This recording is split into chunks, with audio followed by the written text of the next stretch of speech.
What's good? What's good? What's good? What's good? Thank you guys for joining in to the Voice of the Fan podcast on a brisk October morning in the Northwest. Boy, I tell you what, I haven't felt that October chill. It's been years, bro. I can tell you honestly, it's been years since I felt that October chill, and it just was a little brisker than it has been for the last 4 or 5 weeks. Cleveland, what did you feel when you opened up the door this morning? Take the little pooch for a walk. No, it was okay, Cam. I mean, it was pretty, Here we go. Standard for what's going on right now. It's been pleasant, man. It's been an Indian summer, and I can't complain about it. Man, I felt a chill this morning when I was outside at 6:30 in the morning. It was a little chill in the air. I don't know if that's too early for you, but I haven't felt that particular chill, and it was a reminiscent of the past. I felt it before, and that's what I'm saying. I noticed it was an October chill. I ain't felt that chill in a long time, fans. For those that know, I'm on location. You guys see that in my background, but that's Betty Boop in the background. But fans, I want to thank you guys for tuning in to the Voice of the Fans podcast. This is week 311, Cleveland, 311 of the Voice of the Fans podcast. And most week we get the show started like this. So today we're going to get the show started like this too. Am I speaking to right now?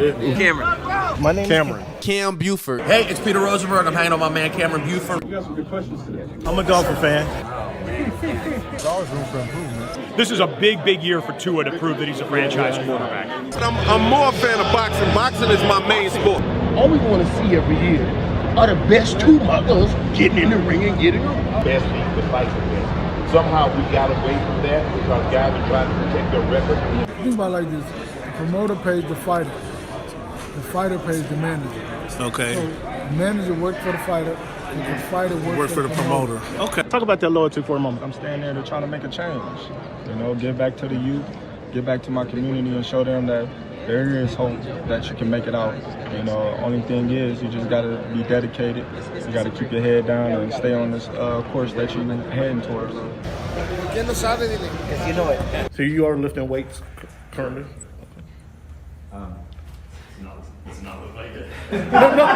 When he said it's easier to score in the NBA versus Europe, did you agree with them?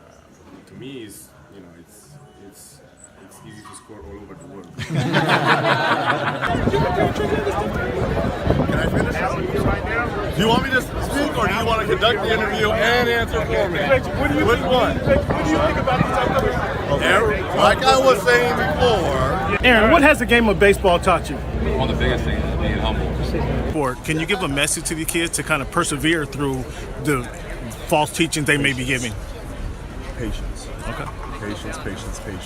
As the show Voice of the Fan Oh my goodness! continues to I'm in evolve, tears. Come on, you were adding some spice to it. it is strictly banter back and forth between myself and Cameron Buford. I enjoy all of it. The real ones know what's going on, right? Like you said, Pacific Northwest, so I think it's a big part of my game, and every time I step on the floor, I just want to represent myself. You play this game and you don't turn to win a championship, then why are you playing for?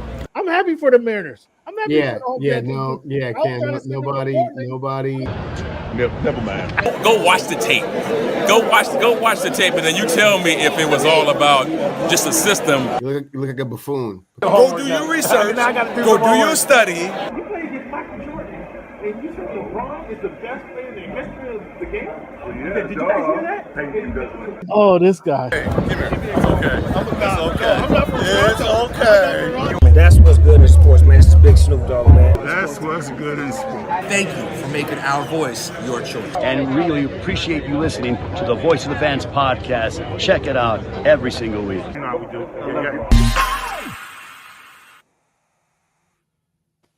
Yes, what's up, Snoop? What's good, Snoop? Yeah, my guy. You don't know nothing about Snoop. Fans, how you doing? Thank you guys again for tuning in to the Voice of the Fans podcast. Each and every week, we give you a lot of content. We're going to talk about the NFL weekly recap and preview for our picks for this week. Cleveland, we got some NBA topics. The NBA is right around the corner. Just when that October chill fits in, here comes the NBA, and we got baseball season. This is a busy time of year for a lot of baseball fans around here. So we're going to have a lot to talk about. We even got some boxing news, Cleveland, that we I think we overlooked last week. But we play the numbers. We play an assortment of games. We play our numbers game to kick off the show. We got our This Week in History segment, which ought to be pretty interesting in mid part of the show. And then we end the show with the quote, Cleveland. But for our numbers game, with it being October 2nd, week 311 of the Voice of the Fans podcast, Cleveland. When you think of the number 2, which player comes to your mind first, or which number? Who do you think about most? Cam, who comes to mind first right now is probably Shedeur Sanders, or what he's doing over there in Colorado. Kind of, have they done anything in Colorado? Following Pop's lead, and got them guys, I believe, 3-1 or 4-1. And who wore the best is Derek Jeter, King of New York. Moses Malone, you wouldn't rather have Moses Malone career than Derek Jeter? 5-time World Series champion in New York now. Okay. When you think of the number 11, who wore that jersey the best, or who comes to your mind first when you think of number 11? Who is coming to mind first is that point guard in Jalen Brunson in New York. I think they've boy, here you go. Kind of put a little bit too much on his shoulders, but who wore it the best? See how you do. Who wore it the best was that other point guard from Detroit, about the same size, a cat named Isaiah Thomas. Well, you're looking at Isaiah Thomas finishes the finish of his career. I believe Brunson has a championship in college, don't he? So does Isaiah Thomas. What's your point? I'm saying, so they're matched there. So Brunson just got to win a couple more to be, on par with him, right? Yeah, he would have to go to the championship 3 straight years. Well, that's what Isaiah did. Let's start there. Yeah, that's what it is. So, I mean, they're on the way. We'll get into that trade. I don't think that trade is a step to getting them to the playoffs, but the Knicks is on their way. We'll have a Knicks conversation here in a little bit, but I appreciate your input. So you didn't even mention Edgar Martinez. I wonder why not. I wonder why Ed Martinez wasn't mentioned in this soliloquy of who comes in first, or who wore that jersey number the best. I am thinking about him quite a bit. He didn't wear it as good as Isaiah. He never won a championship. Okay, but he's an integral part of the future, moving forward. So hopefully he stays. So yeah, he's definitely in my thoughts, no doubt. Well, I'm sorry, fans. I have to take a break from the show for a minute to go off on a tangent. I went to support Cleveland's funky Seattle Mariners this past weekend and went down to the stadium. And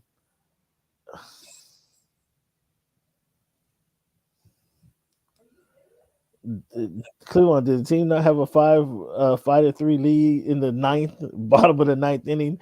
I'm taking the elevator downstairs, like. My brother's like, well, we're not missing nothing. And I was like, well, the Mariners, they're liable to give it up any minute. As soon as the elevator doors open, we heard a smack at the bat, and the Mariners had given up a 2-run home run to tie the game a couple nights ago. It was Cleveland. You saw the video. I sent it to you. I should have had that video ready to run right now. In fact, that's going to be my next edit. But the Mariners did end up winning the game. But I walked to my car, and Seattle police, Cleveland, jacked my car. The Seattle Towing Company jacked my car and had me way up on Aurora trying to find where my vehicle was because they had towed it away. Because apparently you can't park on a block that has no parking signs anywhere. No parking signs. You have to look up the block or on the next block to find out if you can park in this particular spot. I was so disappointed in my hometown, Seattle, for their parking enforcement, Cleveland. Do you want to defend them at all? Sure, Cam. I don't know if you saw the show Towing Wars back in the day. It is very clear that there are certain signs and outlines and guardrails that let you know when and where to park and for how much. So I'm not quite sure if you were, taking in all of the information from the surrounding areas, but it sounds like, perhaps something kind of slipped through the cracks there for you. Well, I got a case on my hands because I'm definitely contesting this BS ticket I got from going to support these bummy Mariners in their final win of the season.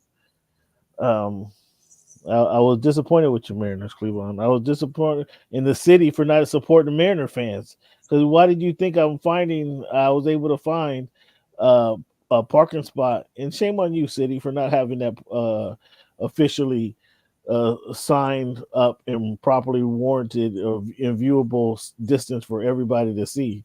Because I got pictures. And I'm coming after you guys. But yeah, shame on your city for not even having support the Mariner fans. Like, you know what I'm there for. So what are you taking me for, bum? No, they didn't even ticket me. That's the sad thing. If they gave me the ticket, that's one thing. They towed the vehicle. Like I get to where I was parked at, Cleveland. I don't know if you've been through that situation. You get to where you're parked at, and the vehicle is not there. Now, sure, okay, I was probably 2 or 3 adult beverages in. But I had time to walk it off because I had 4 blocks to walk to get to my car from any spot that we were at. But I know where the vehicle was at. You know what I'm saying? So that was something that was kind of frustrating. Anyway, Cleveland, we're going to have some Mariners talk as well, and I'm surprised just all you Mariners. I mean, Edgar Martinez has his own street, and I asked you who were the best player to wear number 11, and his name doesn't even come up from your Seattle Mariners. Yeah, he didn't wear it better than Isaiah Thomas. I don't know what to tell you, bro. You don't have to tell me nothing, man. What's your thoughts on this weekend in the NFL, Cleveland? I got a bunch of stereo lines that I could talk about, like Jared Goff mauling the Seattle Seahawks and putting up record numbers. Jaden Daniels putting up record numbers again. What do you want to talk about? Do you want to give credit now to Sam Darnold, or you want to give credit to Kevin Connell? Let's start there. Who do you want to give credit to right now for Minnesota's success? Sam Darnold has been playing outstanding. I mean, he's been healthy. He's been poised in the pocket. He went to Lambeau Field, a very tough place to win, and came out with a victory there. Him and Justin Jefferson have a chemistry, and he's just building on, what the foundation is over there. And this doesn't have anything to do with the head coach, Cleveland? Certainly. I mean, Brian Flores has been doing a great job with defense and has been teams, I believe, to like 16 or 17 points a game, something crazy like that before this anomaly of the last game. And Kevin O'Connell, give him credit, man. He made lemonade out of lemons, man. His prodigy, his golden boy, JJ McCarthy, got hurt, wasn't able to even think about sniffing the season, out for the entire year. And then Sam Darnold just continues to listen and apprentice underneath the coach, and doing great things so far. So I've asked you since Tua Tagovailoa went down with the injury, and more or less told you kind of in prediction fashion that Mike McDaniels is going to struggle. I told you he's on the hot seat, to be more specific, because as Kevin O'Connell has won with the backup quarterback, as the Indianapolis Colts have won with the backup quarterback, we have seen teams around the league win with their backup quarterback. And the Miami Dolphins look absolutely putrid with their second, third, and fourth string backup quarterbacks. Cleveland, I mentioned it to you a couple weeks ago. Why is it not dereliction of duty for the Miami Dolphins GM, Chris Grier, not to be questioned in here for having a quarterback we knew was injury prone and not having a backup quarterback? Why? How is that possible? Is that not a dereliction of duty, Cleveland? Not really a dereliction of duty, Cam. It is allocating funds, where the need is most, necessary. Tyreek had to get paid. Jalen had to get paid. The running backs had to get paid. Jalen Ramsey had to get paid.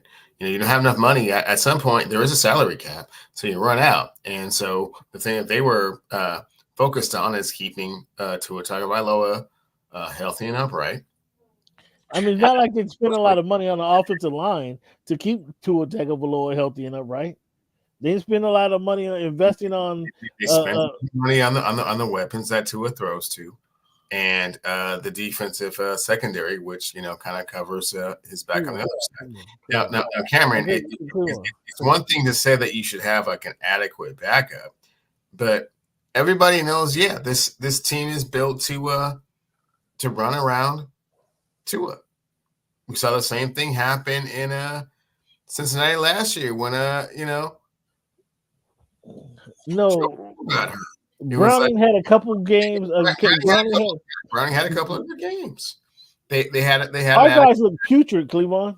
Our guys look putrid. It all fell apart. Well, where are our couple games? That's what I'm saying. Where are our couple games? Well, the Miami Dolphins have looked absolutely putrid, Cleveland, and it. The Miami Dolphins are crossing their fingers that perhaps Tua Tagovailoa can be back by week 9 or 10. Hopefully, it's not terrible by then. Well, week 8, but it's definitely going to be insurmountable. They're liable to go. I mean, this is a big game here. And this is what I'm telling you. These backup quarterbacks that are shining with other teams, and I gave you the examples, we need to see Mike McDaniel work some magic. Because you said Kevin O'Connell made lemon out of lemonades. I told you Mike McDaniel was going to do that. He needs what he needs. No, Cleveland, that's like putting what you described as paying all those wideouts of people that Tua throws to. That's like putting tires and rims on a car when you need like some body work. You just need some straight up body work to enhance what the rims and tires are going to do. Like that's a horrible example, Cameron. Why is that? What's going on over there is that the main cog that makes the whole thing go is not in the system right now, and therefore the system doesn't work. And what you want is that Mike Shanahan type mentality, just plug and play. We'll just plug the next quarterback in there. He's been. So what I want is a quarterback is the offensive step in there and like Tua. Just do what Tua does. No. What I want is his offensive goal, and that's part of the problem. He hasn't changed. He hasn't changed his offense. He's telling the quarterback. Whoever told you he was flexible. What I'm telling you is he's supposed to be offensive guru, Cleveland, and this is what Mr. Tennis player over there fans what he doesn't understand about leadership and coaching. As a coach, as a leader, you take the tools you have and get the best out of these tools. So you could be right. This offense that was perfect for Tua Tagovailoa to run. We can't run it without Tua. You're not wrong in saying that. I get it. That's not what I'm asking you. But I'm saying, can this coach, who's supposed to be innovative and ingenious and an offensive guru, you can't take the quarterback and run a couple plays that make you look like you guys have got some sense? Yeah, and the answer is no. The answer is no. No, he can't do that. Well, that's the problem. That's not the coach. That's not the coach. That's not a championship type of coach. That he was going to championship coach. Coach never told you that he could take Skylar Thompson and take you to the playoffs. He never told you that. So this might be solely on the GM. Like, dog, how are we running around here with inadequate offensive line, inadequate backup quarterback. When we have the most injury-prone quarterback in the last 2 years in the NFL, is the face of injury-prone quarterback today in the world, not even just the NFL, in the world, is Tua Tagovailoa. And we don't have an adequate backup for that guy? Again, the funds were allocated in different ways with the premise. There you go. What we some extra armor all? We bought some extra armor all for the car, for the tires and the rims. We bought rim protection. But we have nothing, no backup plan. That he needs to run this efficient offense. I'm so sorry you guys didn't get Gardner Minshew in the offseason. That wasn't one of the priorities. Oh, here you go. You gonna quit talking about Gardner, the Cougar, like that. Okay, well, you ask Antonio Pierce what he thinks about Gardner right about now. Low blow. Antonio Pierce. I mean, Cleveland, we're going to have to get into it. We might as well bring it up right now. You try to segue. That was a low blow, I have you know, on Gardner right there. And you know it. That was a low blow. The Raiders, Antonio Pierce says he tries to say, I'm off to Denver. I'm only thinking about the Broncos right now. Like the people in the publication is going to buy that. Do they approve the trade request of Davante Adams? Are they sound like they're willing to honor the trade request of Davante Adams? Would you trade him? Do you think he'll be traded? And where do you think was the best fit for him if he were to be traded? That is so many different questions, Cam. And it's not that many. Let me start with the first one. No, but they are kind of all over the place. Let me start with the first one. If the Raiders are doing the noble thing, yes, they will trade Davante Adams because they originally traded for him because his quarterback from college was there and they were reuniting. And then they let the quarterback go, and then they show him nothing but very average to less than average quarterbacks for a Ferrari at the receiver position. And as we know, Cam, as I say over and over again, you can't throw the ball to yourself, so you only can be so effective as a receiver. Now, unfortunately, as a receiver without a good quarterback. Now, unfortunately for Davante, he's coming into this whole thing after like 5 receivers done got paid, out the yin yang. So there's no place for him to really go to be super duper effective and certainly not have that immediate impact because there are so many teams that don't have good quarterbacks. And the ones that do already locked up their star receiver for 5 years and $150 million. So that's going to be a problem. And then lastly, what is it that he's trying to accomplish in these last couple of years? Is it more money? Is it a Super Bowl? Is it a nice environment for him and his family? Warm weather? I mean, he's already in Las Vegas. I know he doesn't really truly want to leave Las Vegas, but he truly does not want to play for the Las Vegas Raiders either. That it's, not a very, strongly run organization, and they don't really have a direction going forward. And he already said in the receivers documentary on Netflix, like, man, you guys are trying to get me killed out here. I'm not trying to do all that. AKA like our guy Eric Dickerson when he got traded to the Colts, like, hey, you guys are trying to get me killed out here. I'm not really down for all that, but where can he go and make what he makes and still accomplish what he wants to accomplish? I think the list is very, very short. I know I've heard the Jets, but we already talked about that. Aaron Rodgers is not who we thought he was going to be this year. Whoa. Aaron Rodgers is not who thought? Well, I thought he was going to be this year. Thank you. I thought he was going to be Aaron Rodgers up 2 years ago. Not so far. Maybe he's still working on, getting that ring rust off him.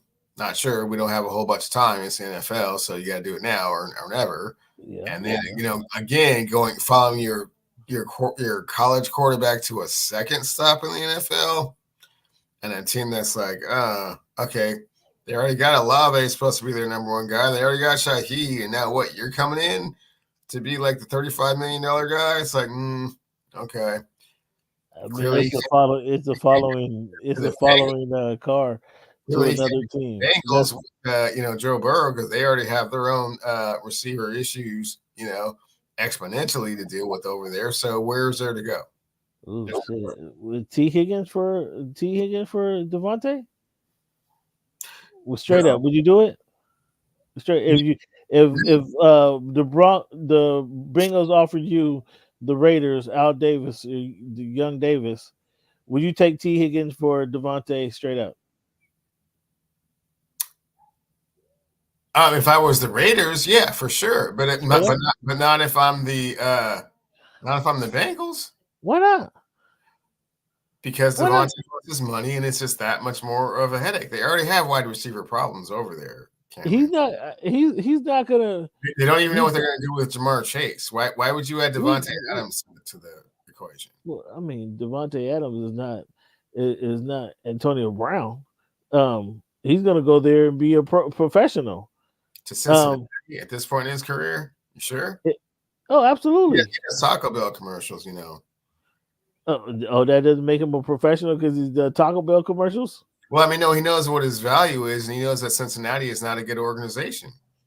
But he knows there's a good quarterback there. If you're coming from the angle of he don't want to play with his college friend, his contract kicks up to $35 million next year, and he doesn't want to renegotiate it. I mean, Devontae. But I know when you put that, you want everybody to sacrifice. Devontae. I mean, how many touchdowns will you score the last couple of years, bro? Yeah. How many touchdowns? You know what I'm saying? I know you open. I get you open. Don't get me wrong. I understand that. But when it comes down to how many touchdowns, how many times you've been in? So, and then for that, yeah, we're gonna have to do a little. I mean, wherever he goes, where does he go? What do you think the best fit for him is? Let's go there, because I can argue. I can argue the 49ers. That would solve not solve a 49er issue, but it would improve a 49er issue next week. For week 6. And that sounds like you missed everything that I was talking about previously. No, I heard what you said, and that's what I pointed. That's why I pointed that out. That would solve the 49er issue. That's not a long term. So from what I said, what's the problem with going to the 49ers? Because he's going to want to get paid. No.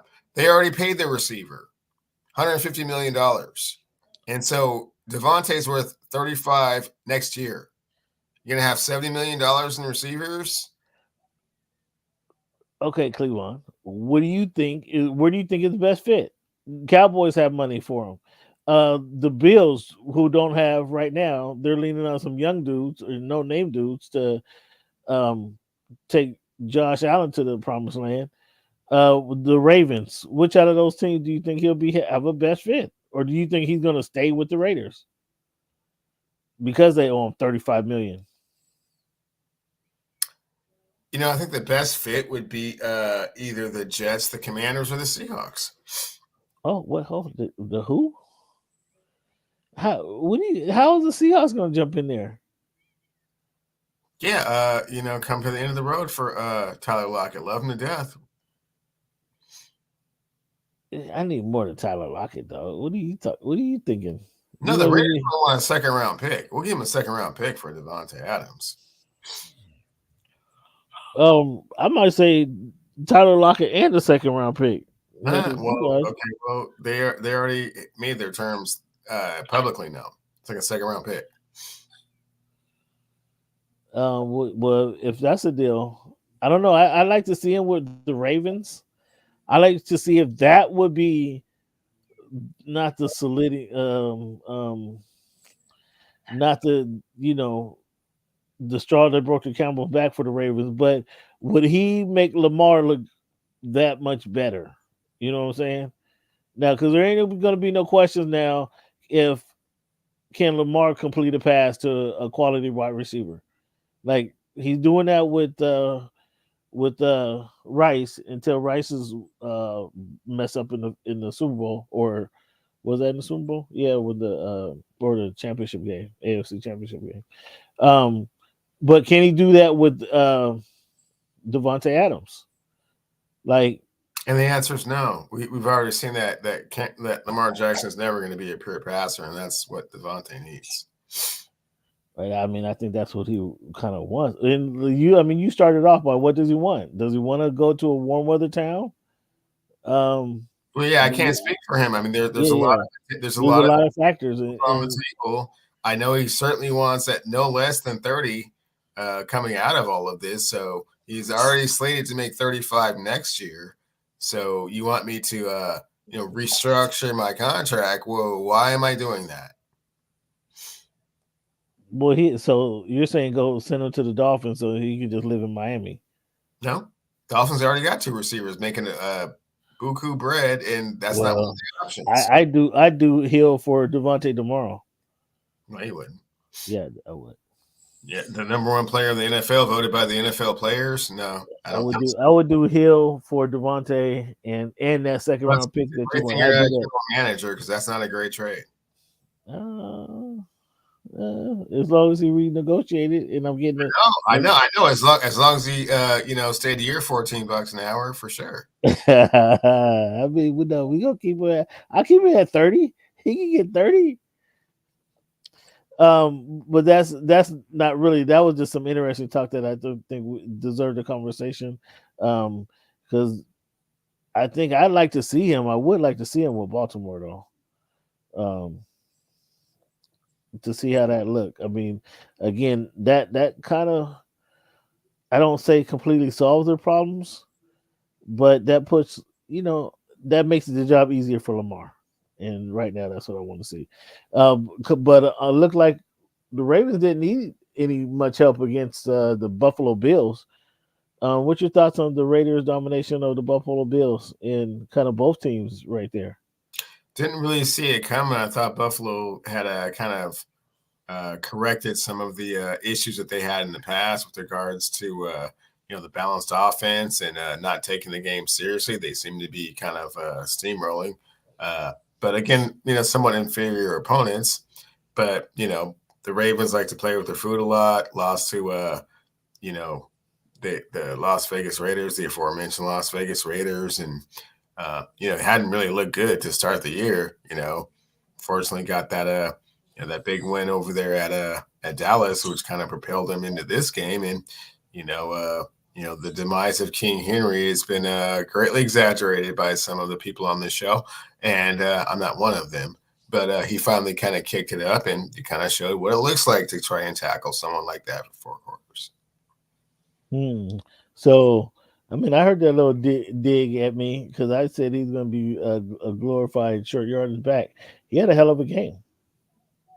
He had a hell of a game, but that was one game in 25% right now. He's about, speaking of baseball, for that against the Dallas Cowboys, how'd that game look?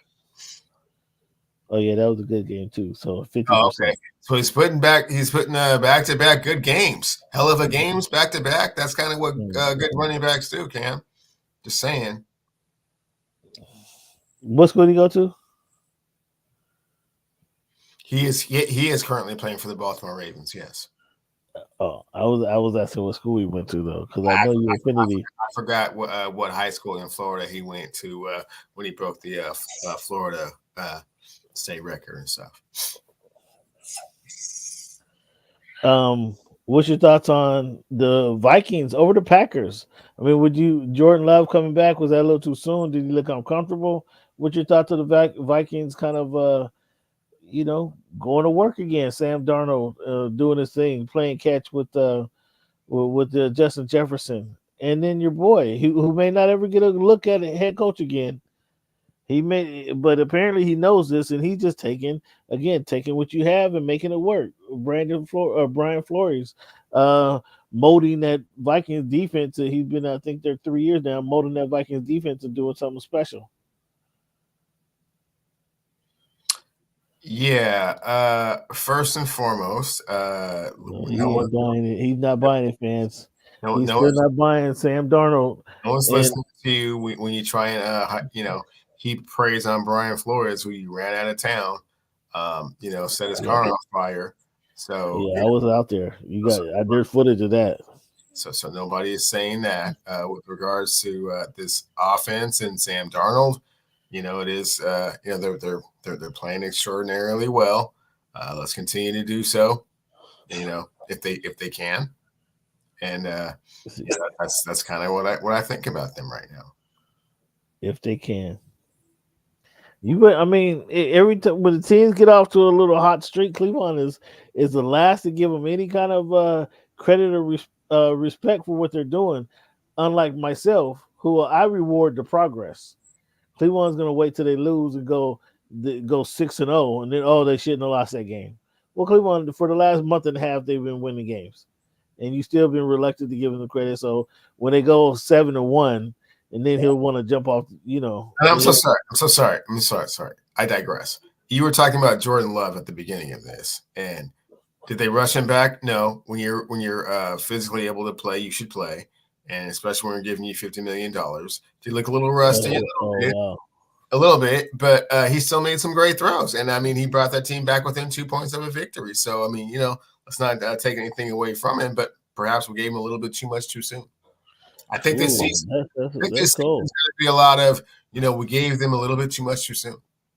I think we're going to see a lot of that around the league, throughout the league. You're talking about throughout the league. I know that you feel personally connected to the Tua Tagovailoa thing.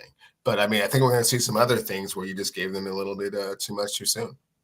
Well, are they giving Jayden Daniels too much too soon?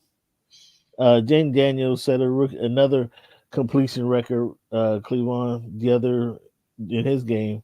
He set the one on Monday Night Football, but then he comes back, Cleveland, and goes 86% in their last win. 26 for 30, Cleveland. These are like PlayStation type numbers. 1 touchdown. He did have an interception.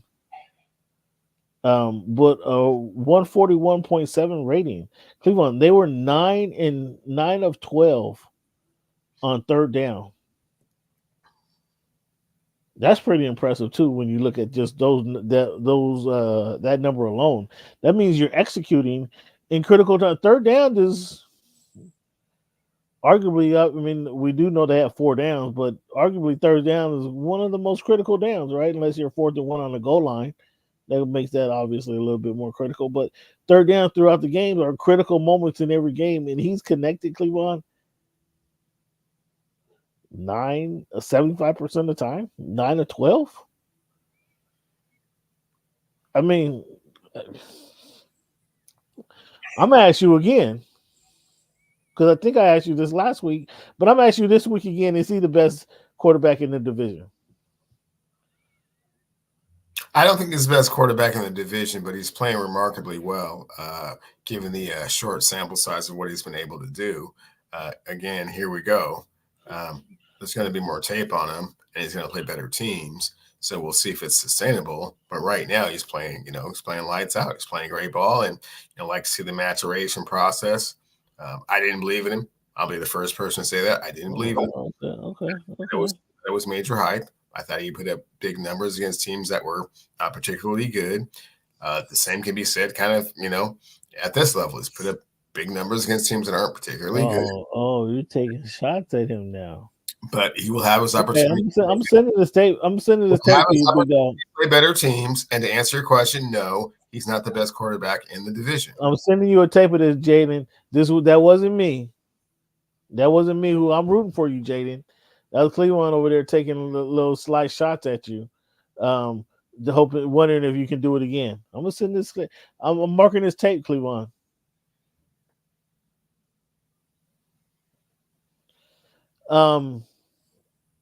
Who's the best division? If you don't want to give him the recognition, who's Dak the best? Prescott's the best quarterback in that division. Who? Dak Prescott. Ooh. Now we give Dak some Prescott. Dak Prescott some credit. Talk about your quarterback. talk about your quarterback. What your quarterback did as he watched Geno Smith, as he watched Goff have a perfect game. How did that impact Geno Smith in the Seahawks? You know, Geno Smith certainly battled. He has looked incredible under this Ryan Grubb offense. He's getting the ball spread to a lot of different receivers, using the tight end effectively. Kenneth Walker III had an opportunity to come back and have a great game. I think it personally benefited you on another level, we'll talk about later. But, yeah, he's played well. He's played well. And, you know, I know he is unfortunately, he's in a kind of a predicament. You know what I'm saying? He's a little bit older. So you're already aging him out of the position, and is probably going to be asking for some more money, and that's when you know, John Schneider puts on his Cam Buford hat and says, "Hey man, look what we did for you. You know, look how we let you reinvent yourself. You know, what's a couple extra, you know, $10-15 million a year. You know, you like it up here in the 206, you know, clean water, fresh air, you know, good seafood, you know, why don't you take the hometown discount some more?" So that's what's coming on the horizon. But as far as his play this year, it's been stellar so far. Hopefully it continues and he stays healthy. Another backhanded shot. Cleveland. Why are you taking so many shots tonight? I'm not taking any shots. So just to let the fans know, are you happy with Geno Smith is doing for you guys? Happy with what Geno has done so far this season. It's been very, very steady, you know, efficient, and you know, hey man, has shown some poise in the pocket and you know, an ability to rally the team around him. I take it you were more impressed with Jared Goff last night, though. I mean, I was, you know, Jared did some things, man, but I wasn't like, ooh, look what Jared Goff's doing. I mean, it was clearly, from my perspective, he played against a very depleted defense, and the running game was very effective early, and which made the play action even that much more effective. And he was able to take advantage of a defense that has the propensity to kind of over pursue, and they're a little over aggressive, and you know, they kind of played right into the Detroit Lions' hands last night. And, you know, a couple of times the pressure was right there. I mean, within a, you know, got a little bit of hold of the jersey, not quite enough to bring you down, and extended the play long enough to make things happen. So big plays on their end, but I wasn't like, ooh, Jared Goff is, man, wish I had him on my team. I wasn't at that point about it, no. You still a little residual hate for Jared Goff from when he played in your division? No.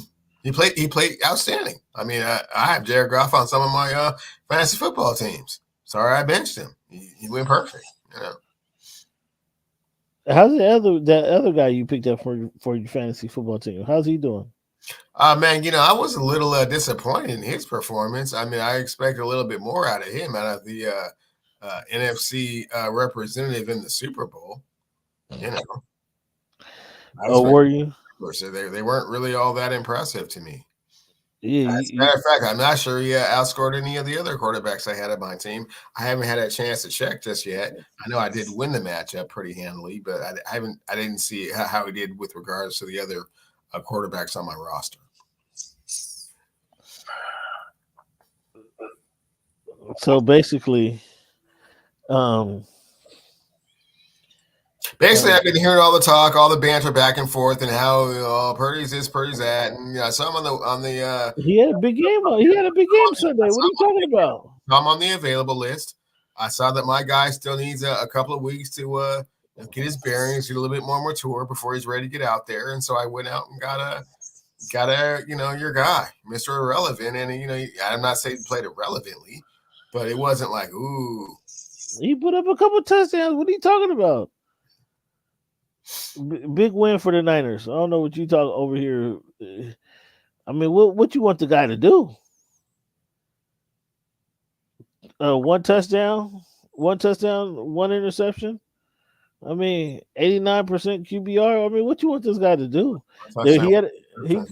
He had a couple drops too. But, yeah, I think Baker Mayfield numbers dwarf that dude's. Oh, okay. Well, pick up Baker then. Go pick up Baker. Let us know how Baker doing for you. Maybe I will. Yeah, maybe you will. Maybe you should. What do you think about the Steelers right now? They took one on the chin against the Colts, but they're 3-1. I think this is a better place than any Steeler fan could have anticipated. They got out to the better start, the hottest start since the team did it 2020 when they ran off 12 consecutive games. Like, this has been an impressive start, and it's led by a quarterback who all the pundits didn't know even 3 weeks ago who was going to be the team's quarterback. So the Steelers have an off season of where they picked up Russell Wilson, a veteran quarterback from the Denver Broncos. Or really, they signed him. There wasn't no trade involved. And then they traded for the young Justin Fields. And the whole question was, well, who's going to play? What week would it take for Justin Fields to get in the game? That's really what the question was up until a few weeks ago. And somehow, mysteriously, Cleveland, there's been a calf injury. And has Russell had a full week of practice with the Steelers yet? Because we've been hearing about this calf injury for the last 6 weeks, haven't we? And leading up into the season, would Russell be healthy? Mike Tomlin, who you're going with, and I know he tried to refuse to answer any questions about it, but since you're holding your quarterback out, and I mean, who's to say about this injury? I mean, this injury seems kind of mysterious for an individual with kind of on his last chance in the NFL, a former superstar trying to reclaim his fame. Like, I don't recall a guy in this stretch of his career just willingly sitting out games. And that's what it appears Russell Wilson's doing because of a calf injury, Cleveland? A calf injury? Come on. Is that kind of wild to you? No, Cam. I mean, I know the way that you like to trivialize injuries and make them seem like they're not really real and people are just faking and pretending. We're going on 6 weeks on the calf injury streak. On a calf injury. Was it a torn Achilles? So given the fact that this person has played, like 115 straight games in a row and has an incredibly high threshold for pain, maybe you should give him a little bit more of the benefit of the doubt. I know that's not really your thing because you look at certain injuries and say, well, they should just be out there just because, and not really giving credence or consideration to what the injury may be, although you're not a doctor. But, he hasn't had a chance to play. He hasn't practiced as much as you would like. And Justin Fields has stepped in and has done admirable in his absence. And as we all know, that when the quarterback is hot, you ride the hot hand. You don't necessarily make those changes. Ask Drew Bledsoe about that. Ask Brad Johnson about that. Sometimes you just have to go with what's going on right now. And right now, Justin Fields is playing well. Arthur Smith is calling a good game for him. They might even trade for a top-notch receiver to increase his chances of being more productive. But make no mistake, they won their first game. They kicked 6 field goals. They won the next game. They scored a touchdown. They won their next game. They scored one touchdown on offense, one on defense. And their defense has been playing. Their defense has been playing lights out football. First game that they really actually looked, somewhat decent and formidable on offense. So you can't say it's all about Justin Fields and his productivity, although he has been more than adequate. And to your point earlier, had they not had a good backup, well, look where the Steelers would be right now. Certainly not. See, so you bring it all the way back around. I appreciate you doing that. That's very unique that you have two former starting quarterbacks. Well, certainly it is. One a Super Bowl champion in the same quarterback room. That's kind of rare these days. But their GM did go kind of put the team in that situation. So for sure, because to get Russell Wilson for $1 million, and the Chicago Bears knew they were drafting Caleb Williams and would take a 5th round pick for their starting quarterback. So yeah, they were fortunate with that respect. Well, with that being said, their defense is playing lights out. Their defense is giving up only less than 10 points in both of their win or all 3 of their wins. They're giving up less than 3 points. They let Indianapolis score 27 points this week, and they only scored 24. So right there, the philosophy is let TJ Watt get after the quarterback, and the defense is generally going to give up under 10 points. And with that, if you can just manufacture a couple drives, manufacture 2 to 3 drives per game to get you that 14 to 21 points, it looks like your guy Mike Tomlin is leaning on that to get them to make them successful. As you know, they have the tone setter back there in Micah Fitzpatrick, and when you have that guy kind of directing the traffic and the defense kind of coaching some of the young guys up, you can allow that, gives you more flexibility, to allow TJ Watt to get after the quarterback and little Ironhead to get out there and do his thing. So I think the Steelers after the performance that Baltimore put on, the beatdown Baltimore put on the Bills, I'm hesitant to say the Steelers, I will say this, the Steelers have been more impressive this season than I anticipated. You can't poo-poo 3 consecutive wins. Like I said, it dates back to their efficiency hasn't been this good. Their winning percentage hasn't been this good since 2020 when they won 12 consecutive games. But you have to give them a lot of credit. Where do you see their ceiling being? Can they do this? Can they ride Justin Fields to the playoffs? For sure. I believe they have the potential to make the playoffs. I see 10-11 wins, no less. 10 or, I mean, they're off to a good start. Next week, let's see who they have next week, Cleveland. Dallas Cowboys. They played that. Can they beat Dallas in Dallas? I mean, I guess that's kind of a show and tell of who they are, right? In Dallas. Huh? It's in Pittsburgh. Oh, yeah. I'm sorry. It's at Pittsburgh. Yeah. Well, I mean, it's still a big game. Can they beat Dallas? Then they got the Raiders, they got the Jets, the Giants. And then it sounds like the schedule loosens up a little bit. Right? Loosens up for them. Loosens up a bunch until they see the Ravens until in November 17th. This will be interesting. So they're going to fall into, and they're taking the spot of the Miami Dolphins. As I mentioned, if you remember before the season, fans, I told you the Miami Dolphins would not make the playoffs. Cleveland laughed at me. I think Eric even laughed at me as well. I told you guys the Miami Dolphins, with or without Tua, would not be in the playoffs. And it's just kind of Tua going out for however many games. Just kind of cements that notion. So are you willing to show some love and respect for my appreciation for my prognostication, sir? Well, I think that without Tua Tagovailoa not making the playoffs is kind of like oxymoron. Well, for sure they're not going to make the playoffs without Tua, but I think that the argument that me and Eric had was more with healthy Tua Tagovailoa and that offense. And I said no. Okay, well, there's no answer to that question, so you can't defend yourself on that. I mean, as far as you saying that they're not going to make the playoffs without Tua, I mean that's kind of goes without saying. So.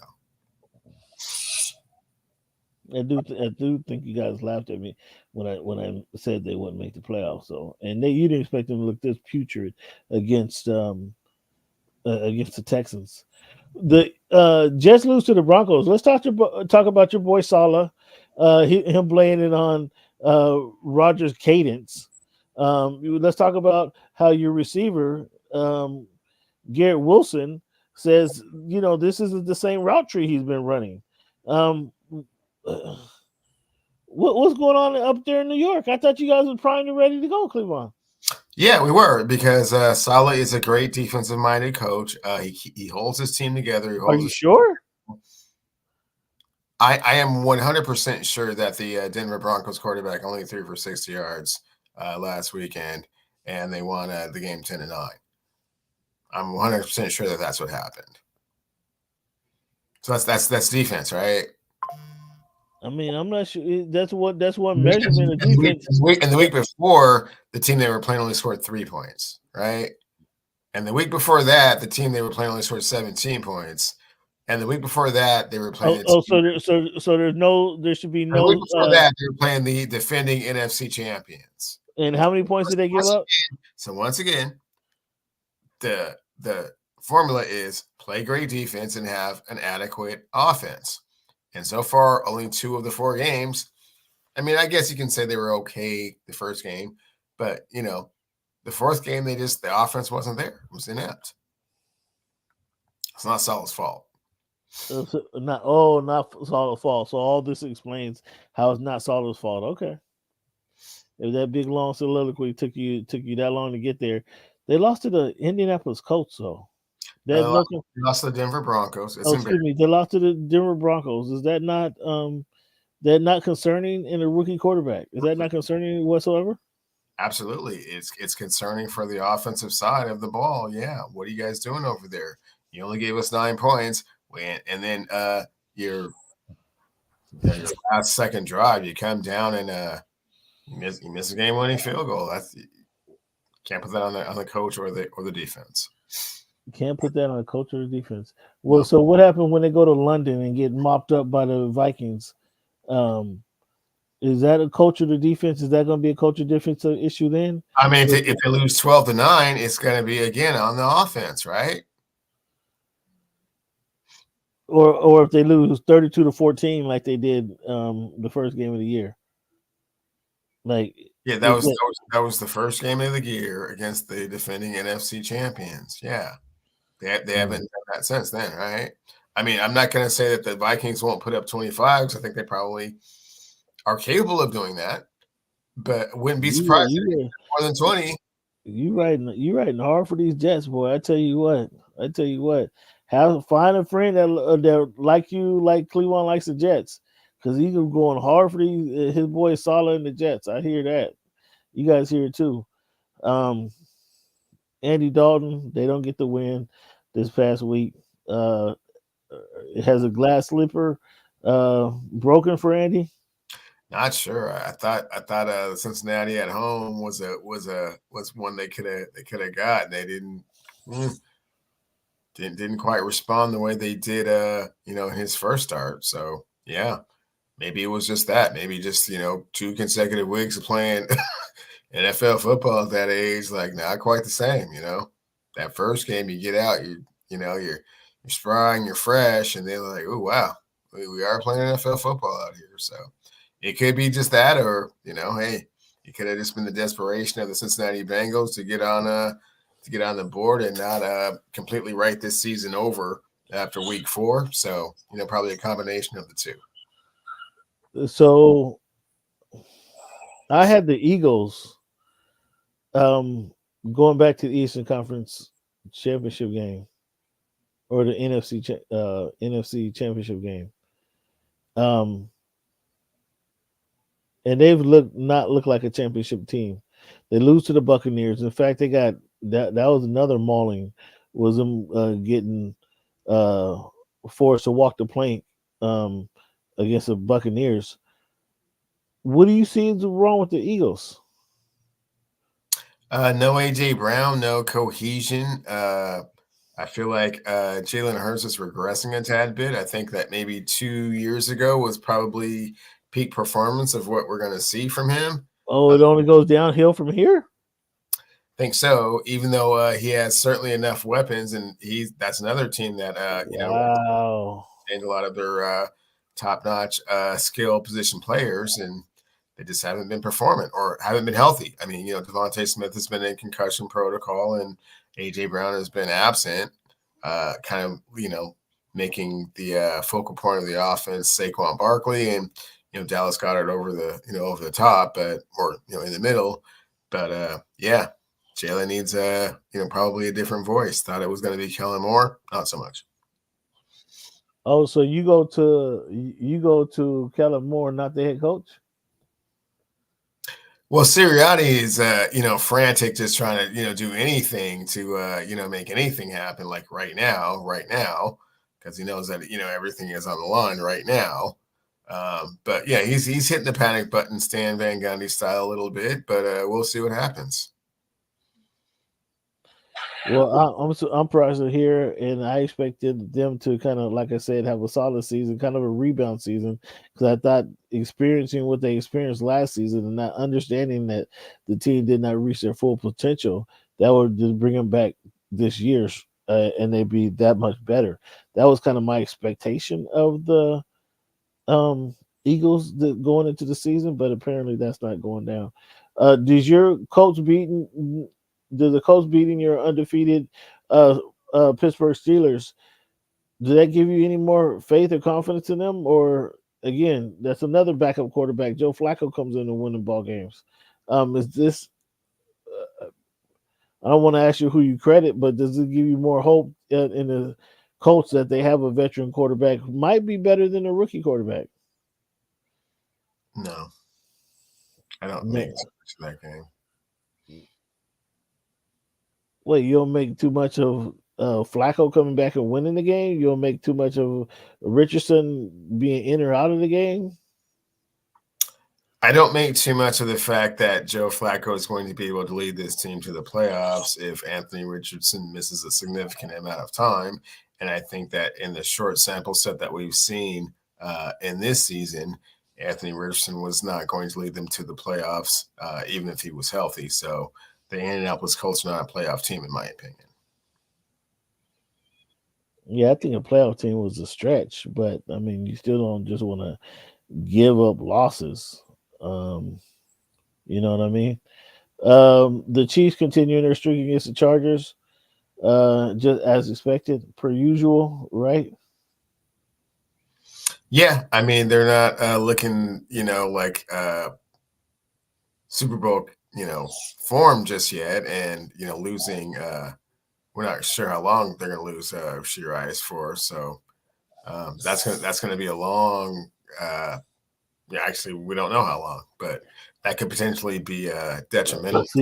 Could potentially be a season ender, and that game showed us that Patrick Mahomes ain't great at everything. Like, why was he in there trying to make a tackle either anyway? Like, with his back turned, kind of throwing his shoulder somewhere where the dude wasn't even there. Like, he was doing too much, considering what some of these guys do when they throw an interception. You follow what I'm saying? For sure. I mean, competitor. I mean, two-time Super Bowl champion, league MVP, trying to protect his brand.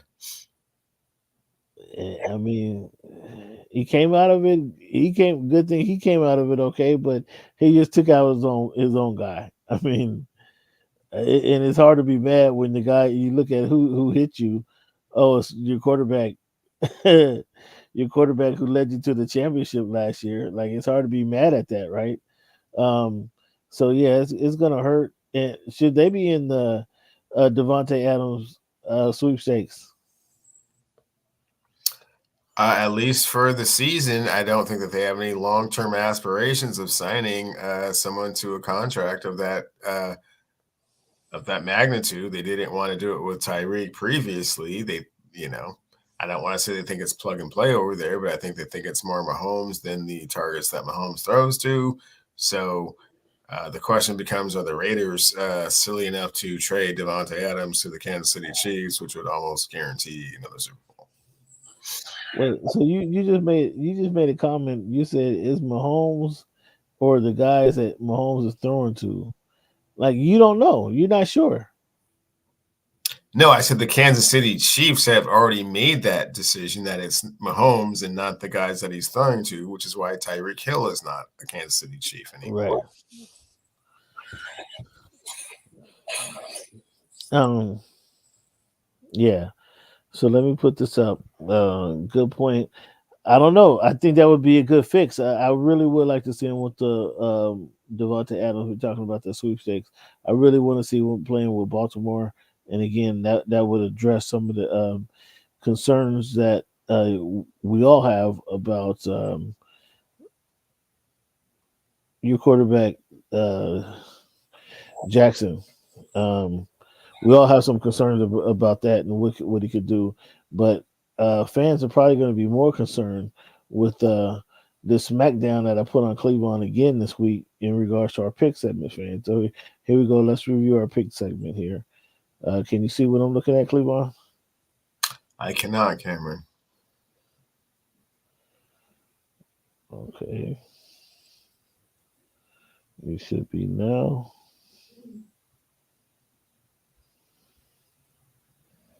Here you go.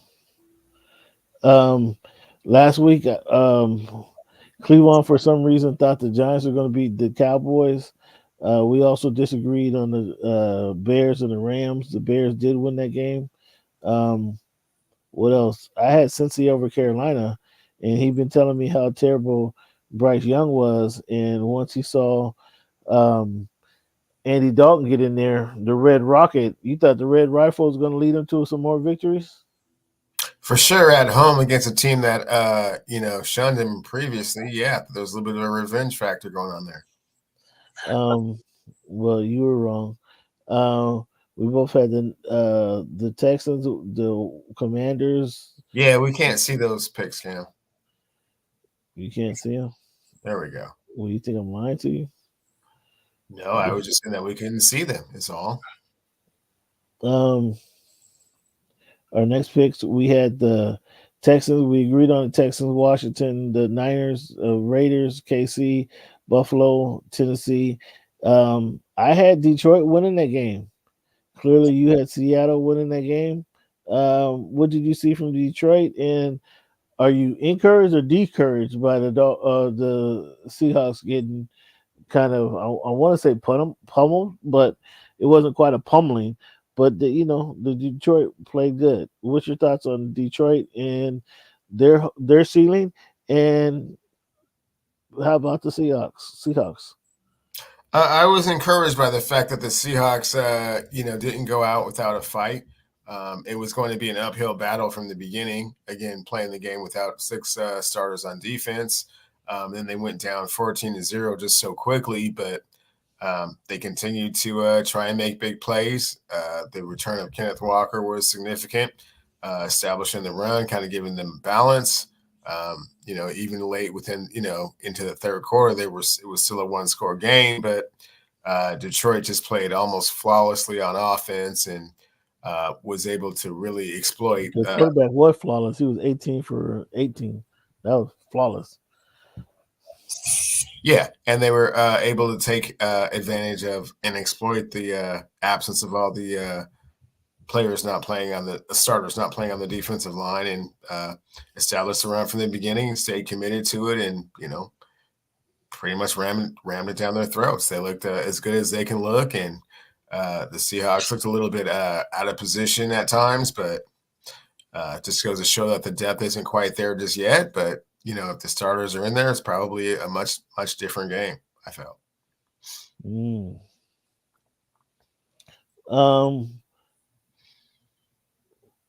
So tell me your thoughts on the Seahawks.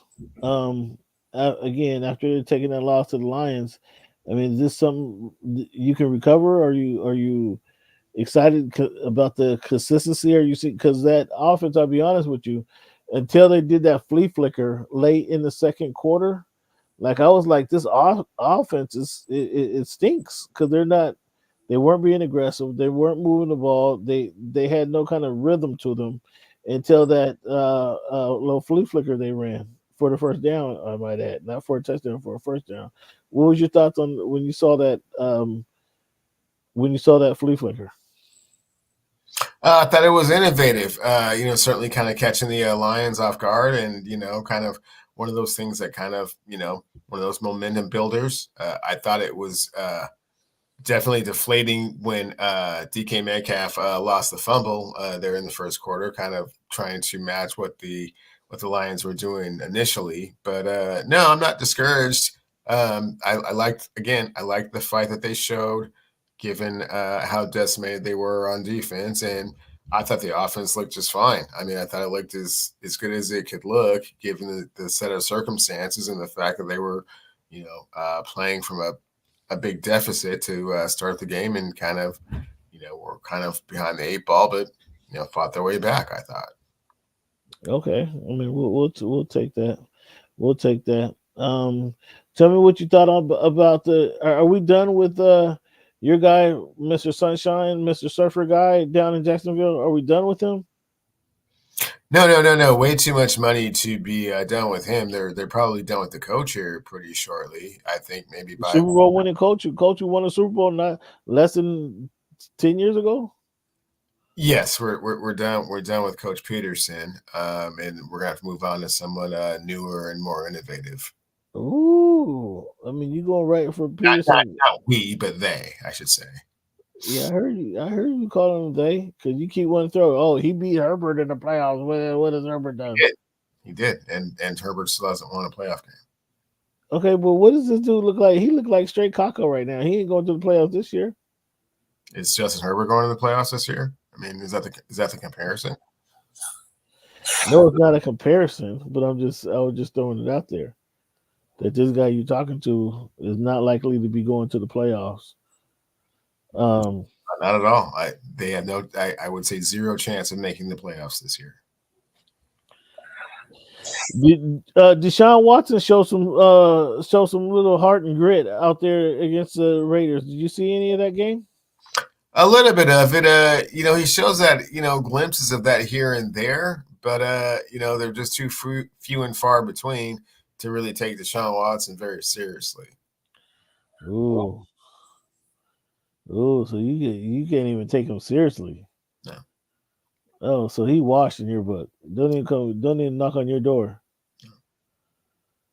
I mean, there might be some benefits to kicking it with Deshaun. There might be some benefits. Not the way he gets down. Oh, I mean, there's all kinds of repercussions and ramifications to that. So the Chiefs roll, man. Do the Chiefs? Do you see 3-point in them right now or no? Depends on the receiver situation. If Rashee Rice is out for a long period of time, I think it'll be hard. If they don't trade for your guy Devontae, which I can't believe that the Raiders would even allow that to happen. And they already don't have Pacheco for an extended amount of time, so I think it'll be hard. So, fans, did you guys see the list there? I got 11 of the 16 games correct. Cleveland only got 9 of them correct. I added additional point with my picks against the spread. I did only get 1 correct, but Cleveland wasn't great as all. So that's how that goes. We tally up both scores. I still win the week. Fans, and this is just to kind of rebound from last week, so the numbers are low. And then against our confidence picks, again, shows my supremacy in predicting games. I had Tennessee. No, not sure. That should be a point right there. Tennessee did win. That should be a point right there. Tennessee beat the Dolphins. Cleveland tried to jip me. I didn't see that. I just saw that, but I get my point back. I had the Tennessee, the Bengals, Houston, KC, and Detroit. All my teams won, Cleveland, and everybody won, but the Jets for you, huh? Correct. I mean, Detroit again ended it with a big bang for me. That wasn't even a worry game right there. So Detroit coming through. Here are our picks for next week, Cleveland. I got those too, man. I got those too. We can run through those too. Can you see those okay? The first 8, yes, or first 9. Okay. Well, I got coming in this week. What games do we disagree on? We both have Atlanta, Minnesota, Chicago. I have Baltimore beating the Bengals. You got the Bengals. Now, what is it about Joe? You think Joe and that defense that you think they can beat the Ravens? I'm not particularly confident about the defense. I think that the Baltimore Ravens struggle with having too much success. They get a little bit too complacent, kind of the game following a big victory. They're on the road, and I think that if Burrow and Chase can hook up, and put the Baltimore Ravens in, must pass situations, they have a good chance to win that one. Okay, wow. I'm impressed. You went to I'm impressed. You went to the coaching angle of what the Ravens, how the Ravens can win. I like Joe Burrow. I just don't think they have enough defensively to stop what's going on offensively. So whether it's your guy Derrick Henry or Lamar Jackson, Lamar tends to have big games against the Bengals. So I see that continuing in this week. So that we disagree on that one. I got Miami over New England. If Miami -1. I think I took that in the point spread too. I had to take that. I got Miami over New England playing Brissett. I mean, if we can't get a better quarterback showing than what Brissett puts out there, I mean, somebody really needs to lose their job, Cleveland. I'm serious. What's your thoughts on that matchup? Tough game on the road.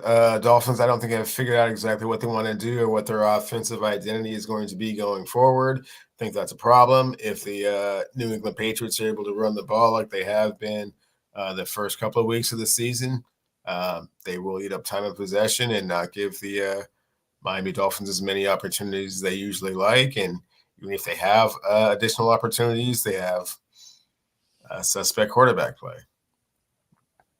Oh, look at you! You cold, man. You cold. You sure is cold, bro. Browns and Commanders. Do you believe Jaden Daniels is there, or we just seen a couple admirations in the past, or from aberrations from what he actually can do and what his numbers will actually look like? What's your thoughts on Jaden Daniels? Because I know we can't expect him to be 80% passing, dog. Like 70% is impressive. 75% is damn good. 80% passing, like that's what he is on the season. Like Cleveland, have you seen something like this before? No, I mean he's doing that against teams that aren't particularly good. Other than this, here you go, man. Actually, they have not beat a team with a record just yet. But and I think that I don't think that the performance that he's put on so far is sustainable. But I don't think the regression is going to be so deep that he can't beat the Browns. I mean, Cleveland, so you're saying it's all because he played and it's not who he is that he's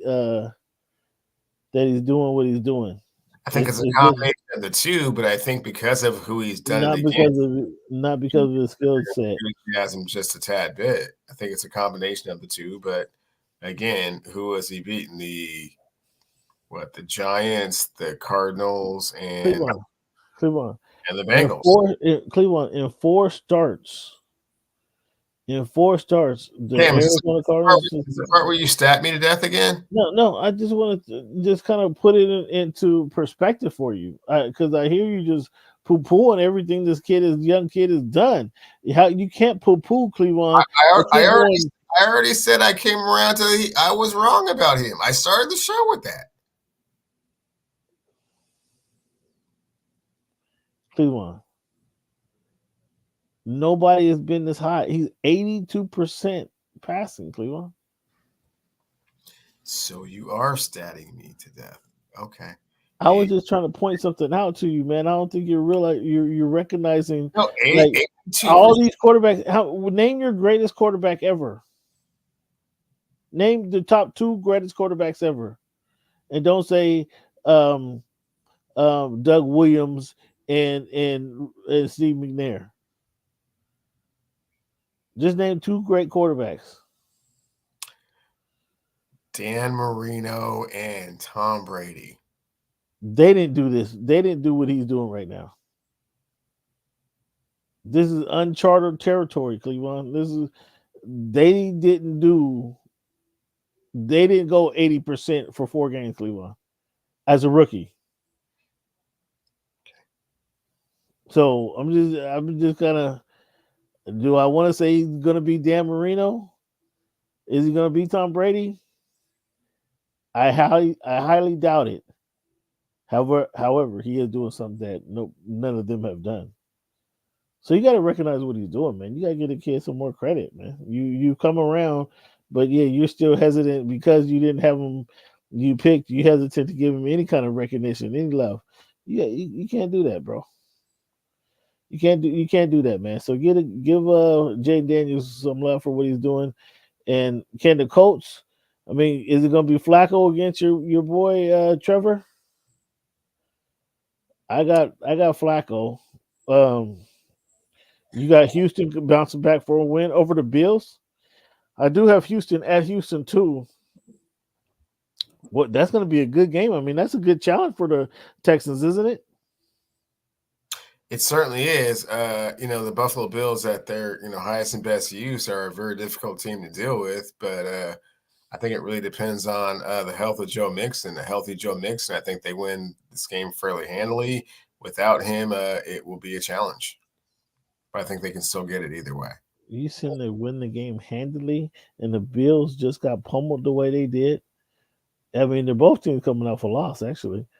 That's going to be a really good game. The Texans won their game. They beat Jacksonville. Oh, yeah, they had a cupcake last week. The Broncos and the Raiders, that's historically a decent game. I have the Raiders being able to overcome that win. What do you see? Oh, now you're a Bo Nix fan? Is that what's going on? Not at all. I see the Raiders on the road. I see the Devontae Adams thing being a tremendous distraction to the team.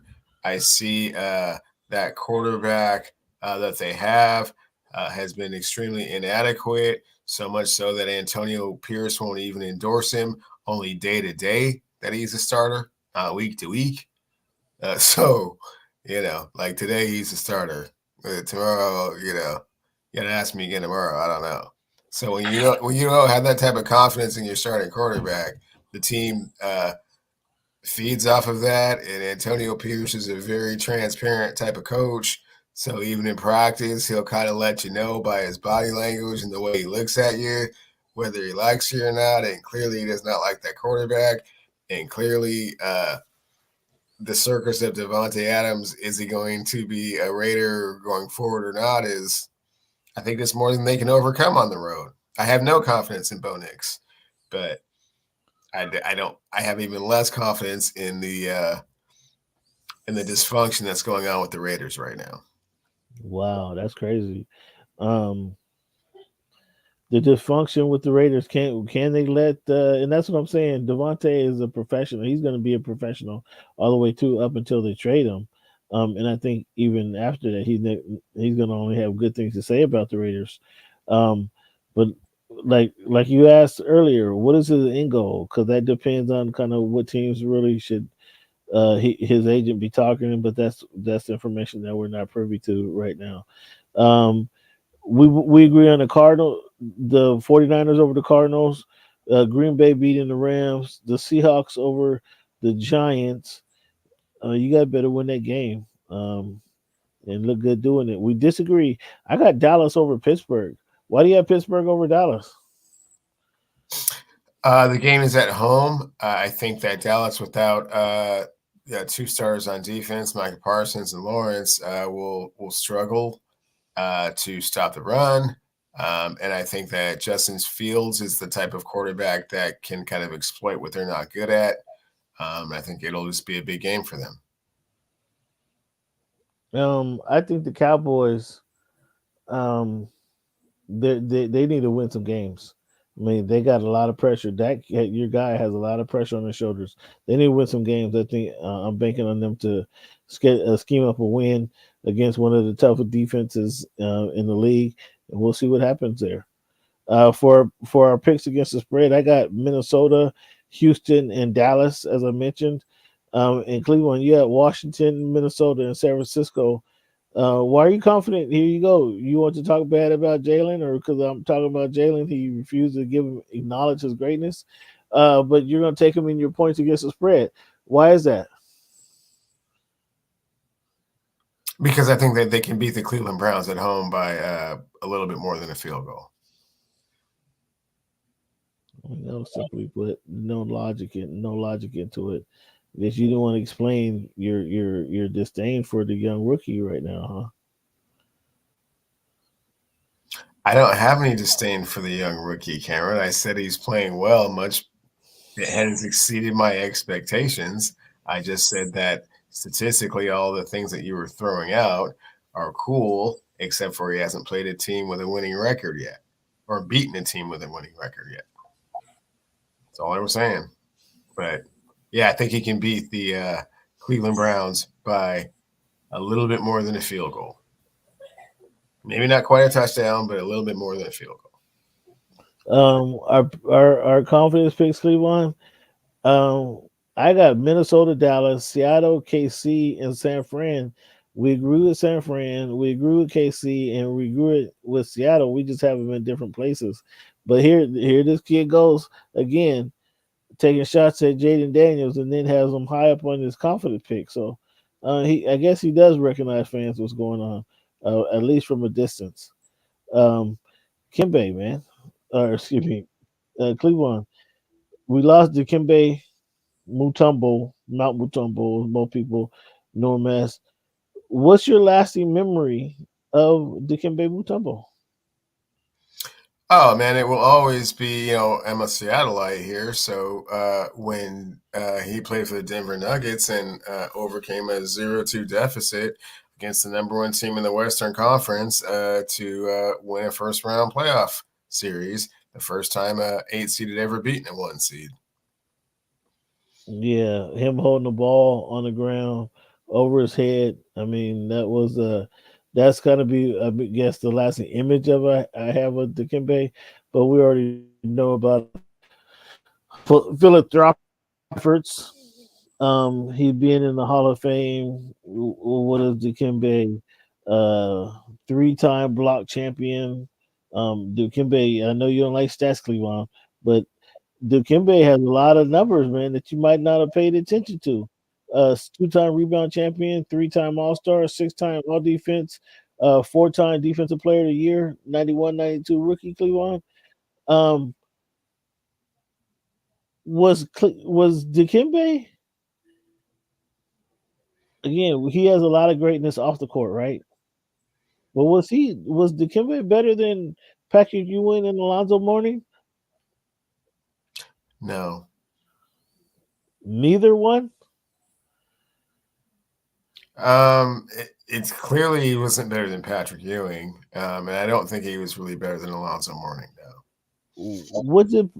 He didn't win a championship in college. Did Alonzo win one in college? No. So we can't hold that against him. I mean, first and foremost, I mean, he was very one-sided. I mean, he was dominant on the defensive side of the not a score. Not a score. Not at all. I mean, I was going to ask you, what did Pat do that he didn't? Well, Pat's one of the 50 greatest players that's ever played basketball and an Olympic, gold medalist, and has played in the finals twice. Okay, I didn't say was he better than Hakeem. I asked, was he better than Patrick Ewing? Right. I know you were going with the Georgetown alumni, and A, Patrick's the only center to win a championship at Georgetown. B, he had a much better professional career. And C, he could play on the offensive side of the court, which Dikembe couldn't do.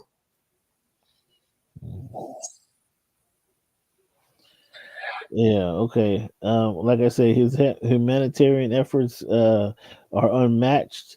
And yeah, I was curious as to whether you how you see him standing in those giants that were formerly Georgetown Hoyas. But right up the road from Georgetown, Cleveland, the Knicks traded for Karl Anthony Towns, sent them Julius Randle and Dante DiVincenzo to the Knicks, or excuse me, to the Timberwolves, essentially breaking up the Nova Knicks. So the Nova Knicks no more, as I send DiVincenzo and Randle to the Timberwolves. Talk about this trade from the Knicks perspective, and then if you would from the Timberwolves perspective. From the Knicks perspective, I think that they really felt that they needed to add more scoring. Putting all your eggs in the Mikal Bridges basket was a little bit questionable. And I think that this is a counter move to what the 76ers did, adding Paul George to the mix, which kind of put them over the top. And the Knicks just had to counter. I think that the Knicks felt like they weren't going to go very far with Julius. They saw how far they went without him in the playoffs. And so to add more scoring, I think is a benefit to them. On the Timberwolves side, I think that they realized that Edwards didn't really have a whole lot of respect for Cat, and he wasn't the player that was going to get them over the top. And so, worst case scenario, they have Julius for a year or two and, move on from that. But that Karl Anthony contract is going to kick in here pretty quickly. And I just feel like they thought that he was overvalued. So I don't think they felt they had anything to lose by shaking it up. And, hey, bring DiVincenzo in here as well. He's a champion. See what he can bring to it. So now DiVincenzo is going to be the one getting blamed for holding him back. Do you think DiVincenzo and Julius Randle is going to be a good fit for the Minnesota Timberwolves? I have no idea. Couldn't be bad though. Can be. I mean, they didn't lose anything losing Karl Anthony Towns. Their size is it.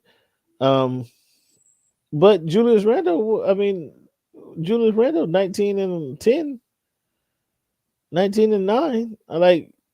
You got to find a place for that guy. The only thing is he can't play center. But I think it's hard to say. I would have thought they would get more for Karl Anthony Towns. But it's hard to say I wouldn't trade him because I didn't think he was a good fit for that team. I think when you say they don't lose much, because that means they only got Rudy Gobert, and then he wasn't pounding the boards like that anyway. So, but he was one of the top 5 centers in the league. I would have thought they could have got more for him than they actually got.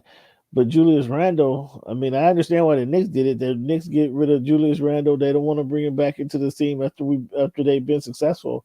So that kind of was addition by subtraction, if you will. And now, I don't see how you make room for or do not make room for Randle on the Timberwolves. I don't see how you do not make room for him. DiVincenzo, he's going to be kind of logjam because they have that rookie that they drafted. If Conley decides to come back, he's obviously going to start and get some minutes. The rookie is going to get some points. Nobody's playing over Anthony Edwards, so now there's kind of a logjam in the guard position for Minnesota. I don't know what do you think about that logjam there? They'll work it out. If they have to trade someone else to kind of make room, they will. But right now, like you said, the one guy's a rookie, and he'll learn from DiVincenzo. All right, Cleveland. We talked about, or I don't know that we talked about it, but you heard one of the things that came out through media day this week is that Joel Embiid said he lost 25 to 30 pounds to be ready and be healthy for the playoffs for the New York Knicks. Is that good thinking? Do you think he can be there? I don't know. Uh-oh. I didn't hear that previously. This is the first time hearing of it. I don't know if him losing a bunch of weight is. It doesn't sound like you have any faith in that whatsoever. You didn't have to hear it. I think it's kind of like the Joker in that respect. Like you can lose some weight, but I think there's like a happy medium where you don't have to lose like so much weight that you're not physical anymore, and that you're too thin and can't absorb the punishment in the same way, and he's a banger. So the 25-30, but he's also a big guy. So maybe I'm reading too much into this, but just hearing the news, for the first time, I'm like, well, not skeptical, but maybe 15 pounds I would have been cool with. Like 35 pounds, that's a lot of weight. Yeah, it's a lot of weight. We'll see how effective he can be, because he needs to stick around, and I mean that'll be a testament him really going out of his way to do something. Maybe some of the guys, the workout the guys did with him in for the Olympics, he got to see how other guys work, other guys practice, other guys get in shape. Maybe that's kind of helped him as well. What do you think about your guy LeBron James saying it's unfair to have expectations of this Laker team? You hate to hear it from the king, right? Like it's unfair to have the expectations. I mean, the expectation is always a championship. That's what we're doing out here. So that's what everything's all about.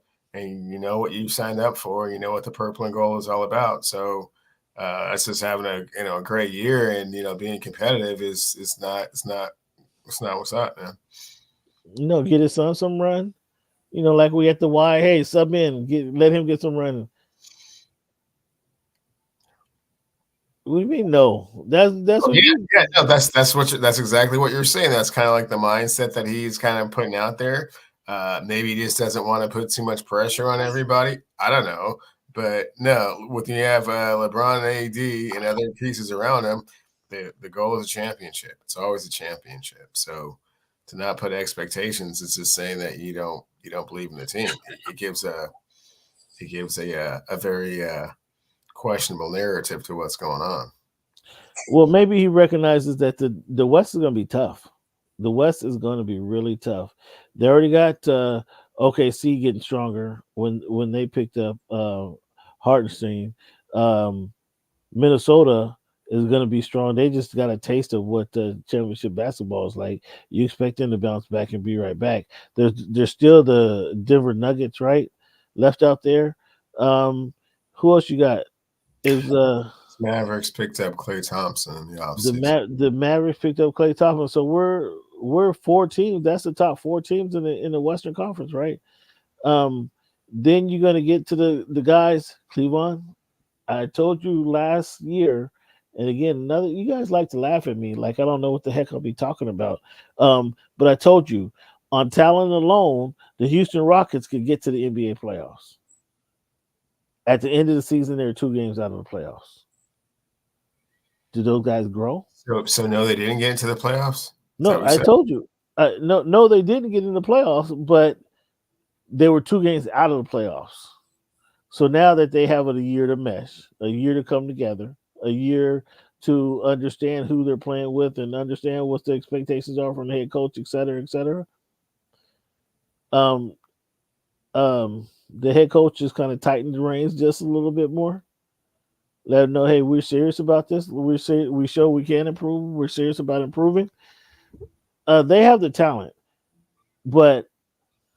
and they remind me of a young team, but this young team they remind me of the young team from a few years ago, the Sacramento Kings. But the Sacramento Kings did actually make it to the Western Conference Finals when I brought them up years ago, having the best record in the league, and asked you months after months after months if you believe in the Sacramento Kings. They made it to the Western Conference Finals. When was that? When they played Steph Curry. Wasn't that the Western Conference Finals? That was the first round, bro. No, it wasn't the first round, man. Cut it out. When they had the best record in the NBA? It's the first round.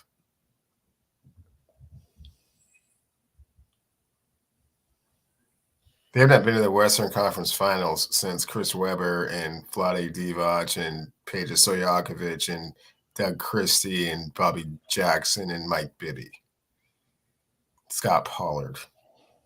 Where did they go that was the first round when they played the Warriors? So they got okay. Right.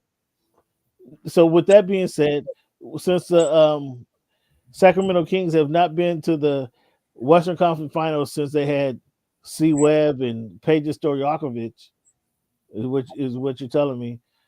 Does DeMar DeRozan get him to the Western Conference Finals? No. What are you talking about? DeMar is a 26 point per game getter. I know how you like those scores. DeMar DeRozan is the modern day Vinnie Johnson and can get you points from anywhere on the court. What don't you like about DeMar's game? There's nothing that I don't like about DeMar DeRozan's game. It's I don't want to say it's flawless, but it's fantastic. He has one of the best mid-range games in the NBA. However, like you said previously, they play in the Western Conference, and that addition is not enough to get them over the hump. It's not enough to. It may be enough to get them into the playoffs. It's not enough to get them into the second round. Are you crazy? They were in the second round last year. Where DeMar? Well, no, not DeMar. I was thinking Cleveland. Excuse me. DeMar DeRozan playing off of De'Aaron Fox and Keegan Murray. You don't think that's going to elevate De'Aaron Fox's game? Now he can speed to the rim and kick it off to somebody who can get him. He feel comfortable getting them 2 points. And Murray with his game, with his development. Don't forget they also have Sabonis, Cleveland. You forgetting they got Sabonis down there, and they got Malik Monk coming off the bench. Oh, you forgot about Malik Monk. Once you took off that purple and gold, you forgot about it. I haven't forgotten about any of those guys, and I do think that the Sacramento Kings will be competitive. I think that they will play smooth and fluid under Mike Brown, and they may even get to. Yeah, I don't want.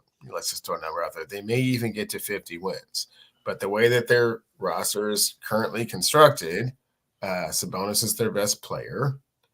And that's not good enough to get out of the second round of the Western Conference. Well, it's not until he does it. I mean, you've always had questions about Sabonis and his toughness and against different size and lengthy players.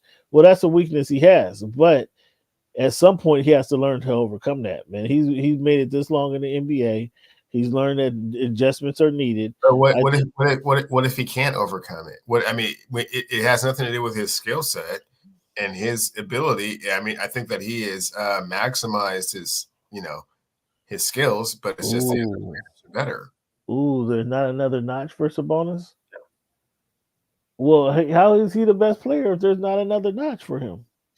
That's unfortunate for the Kings. He's still their best player, but De'Aaron Fox is their best player.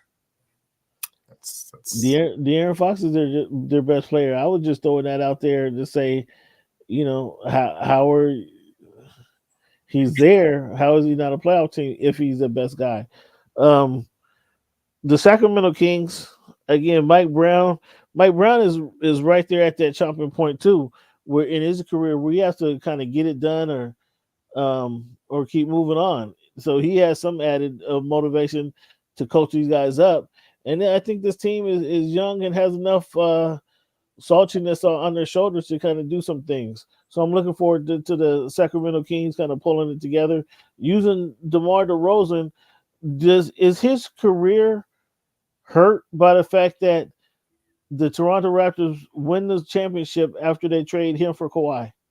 No, I mean, because it was Kawhi Leonard that they traded him for. I think his career is hurt by the fact he was never a Los Angeles Laker. I think that's here we go. I think that's really the whole resume and his legacy going forward. If that was the case, he would have signed up for the Lakers last year. No, I mean there was some things that went down with the Russell Westbrook trade. I believe it was previously a done deal, and some things kind of transpired, which made them go in a different direction. And then this last off free agency period, they just didn't have enough money to give it to him. So he should have been a Laker though. Yeah, like Kevin Durant should have been a Laker, like Chris Webber should have been a Laker, like Julius Dr. Irving should have been a Laker. You guys are starting to sound ridiculous like these New York Knicks fans. Cleveland, I want to ask you, what are your initial thoughts? Well, yeah, go ahead. What are your initial thoughts for this upcoming season? I got 6 thoughts that when I just write down on a piece of paper, kind of what I'm looking for this season. What are you looking forward to the NBA season? We can get into predictions over the next couple of weeks, but just generally, what are you looking forward to in the NBA this year? I'm looking forward to see if the Boston Celtics are satisfied with what they accomplished, or if there's a little bit of hunger to kind of repeat as champions. I'm interested to see kind of what the Miami Heat are going to show out there. I'm interested to see what Paulo is going to do. Can he take the leap to get to the second round?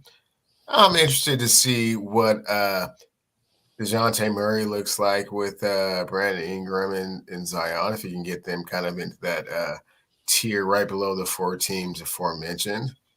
I'm looking to see if Bradley Beal and KD have anything left in the tank.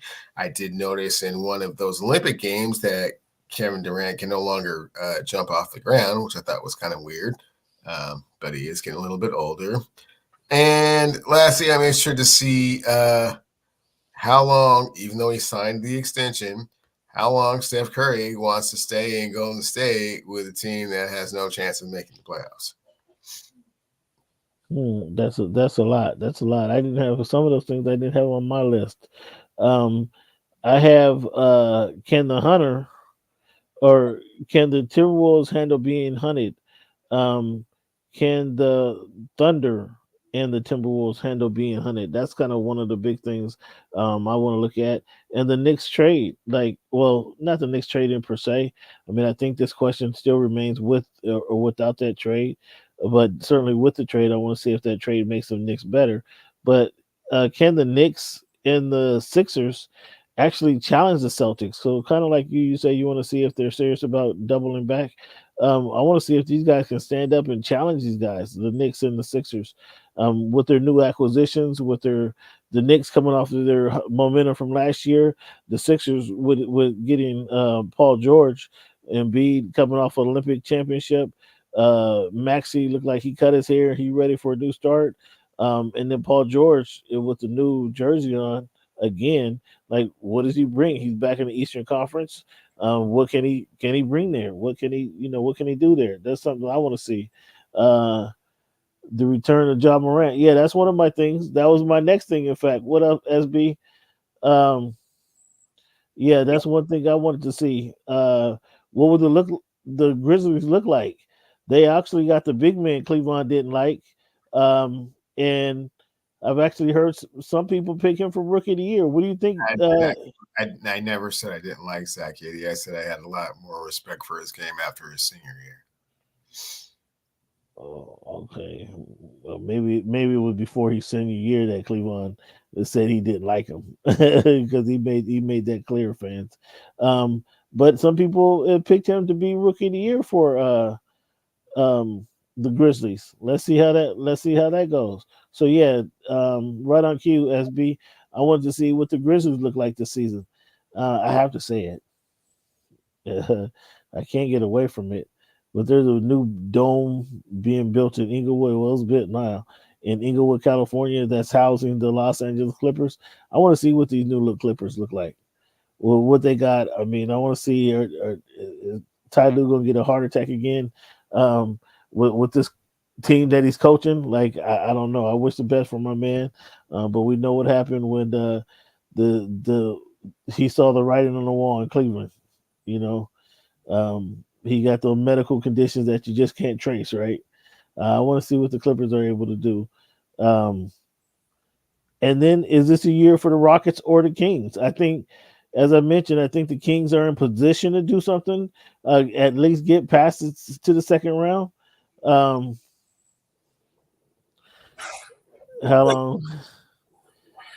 long before Draymond? Oh, and one last thing, Cameron. I am curious to see how CP3 impacts not only Victor's development, but the development of the young point guard from. Oh, yeah, good point. That is a good point. Castle. So that is a good point there. With the mentoring and kind of like his player coach mentality, how I mean, that. I think we'll see the most of that. That's a great point. We'll see the most of that come second half of the season. And yeah, can CP3, is he a force multiplier? Can he multiply those guys? I mean, we've seen it done. We've seen it happen with Phoenix. Like Phoenix they went to the finals that year. They were much better than most teams that most people had anticipated, and that was only because of the addition of CP3. Now you don't like to give that guy credit because he don't have no rings, but if he turns around and makes this a play, if they get to the playoffs, sneak into the playoffs next season, does your obviously Victor's going to be awesome. So we can't say CP3 or Victor's awesome because of CP3. We can say he gets better. And I think you could add some points and certainly some rebounds to his numbers with Chris Paul there, because he's going to know how to he's going to learn how to play that game, right? The NBA game from a vet. So would you give CP3 some credit or? Some. See, he's going to be if Cleveland. Has had way too many opportunities, bro. If listen, if they were to make the playoffs next year, again, Victor's going to have to be awesome. So that goes without saying. He's going to have one of those years where he's best. That ship has sailed. Okay. What are you talking about? That ship has sailed. He doesn't get any credit for doing. Chris has gotten all the flowers that he can get. See, that's your problem right there. You're just saying he has enough flowers. Period. That's what you're just saying. The only thing that elevated him to the next tier is to win a championship, and that's not something that he's going to do in San Antonio. So no. Okay, if he's not going to win a championship, and I agree with you, this is Spurs. I mean, we should go put $15 on the Spurs because that would pay out pretty good, right? If we put $15 on the Spurs to win the championship and they actually did it, that would pay out tremendously. Yes. Yeah, but again, neither one. We're not going to waste the money for the trip to Vegas and put the money down on the Spurs. However, understanding that, can't coaching up Victor Wembanyama, can't they be the next best thing? No. He's already played with Blake Griffin and DeAndre Griffin and JJ Redick. He's already played with James Harden. He's already played with Devin Booker.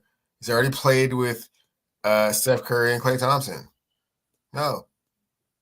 He's had multiple opportunities and never done anything.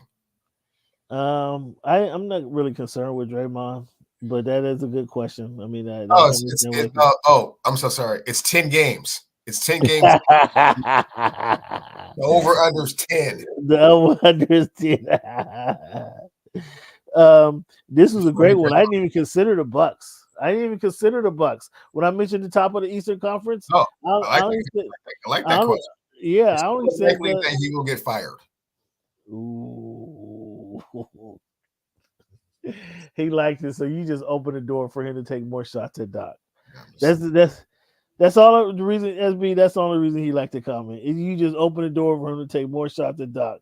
That was it. And you see how he didn't hesitate to answer the question. That's cool. I didn't even consider the Bucks though. So obviously you don't think Doc's is their second year. Now he's been with the team a full season, a full off season. He got a chance to invite the guys over to talk to them over dinner, to kind of, get to know how they're feeling and get to know their families, those that have them, etc. You don't think now how this union has improved over this last 360 days? Man, the way he was moaning and crying in his press conference, throwing everybody under the bus. Oh, man, no, that ain't fixable. And they didn't get a point guard. Well, they have Dame Lillard. Why did they go get a point guard if they got Dame Lillard? They had Drew. They didn't realize how important he was. And they haven't replaced him. He's Bobby Portis and Chris Middleton running around there, and they're older than they were last year. Ooh. But it ain't Doc though. You taking shots at? It's the way the team is. Oh, for crying out loud! Doc ain't gonna do nothing, man. But see, but yell and scream, and it's not my fault. Oh wow, taking shots at Doc. We just gotta play better. No. I mean, so Giannis is just going to be out there balling out with a bunch of bumps. No, Dame's not a bum. Dame can shoot from 40 feet out. So, if they can, have we seen the best of Dame though? Be honest. Are Dame's best years behind him for sure? Is Dame still here for 25 points a game? Yeah. We might have seen the best. We've definitely seen the best, but that doesn't mean that he's still not great. No, SB. The Lakers helped the validity of They this absolutely season. did not hurt the validity of it. For crying out loud, they gave it credibility by winning it. Yeah, and they go with the Lakers. Prediction. I'm not predicting MVP. I'm not predicting defensive player of the year. I'm not predicting the coach of the year. I'm not predicting the NBA finals right now. I will predict on October the 2nd, 2024, the Los Angeles Lakers will win their second in-season tournament in a row. They will win it. They're going to be the only team to win, to have won the in-season tournament. People like Cleveland are going to be like, this should be the Lakers invitational. Watch what I tell you. The Lakers will win the NBA in-season tournament.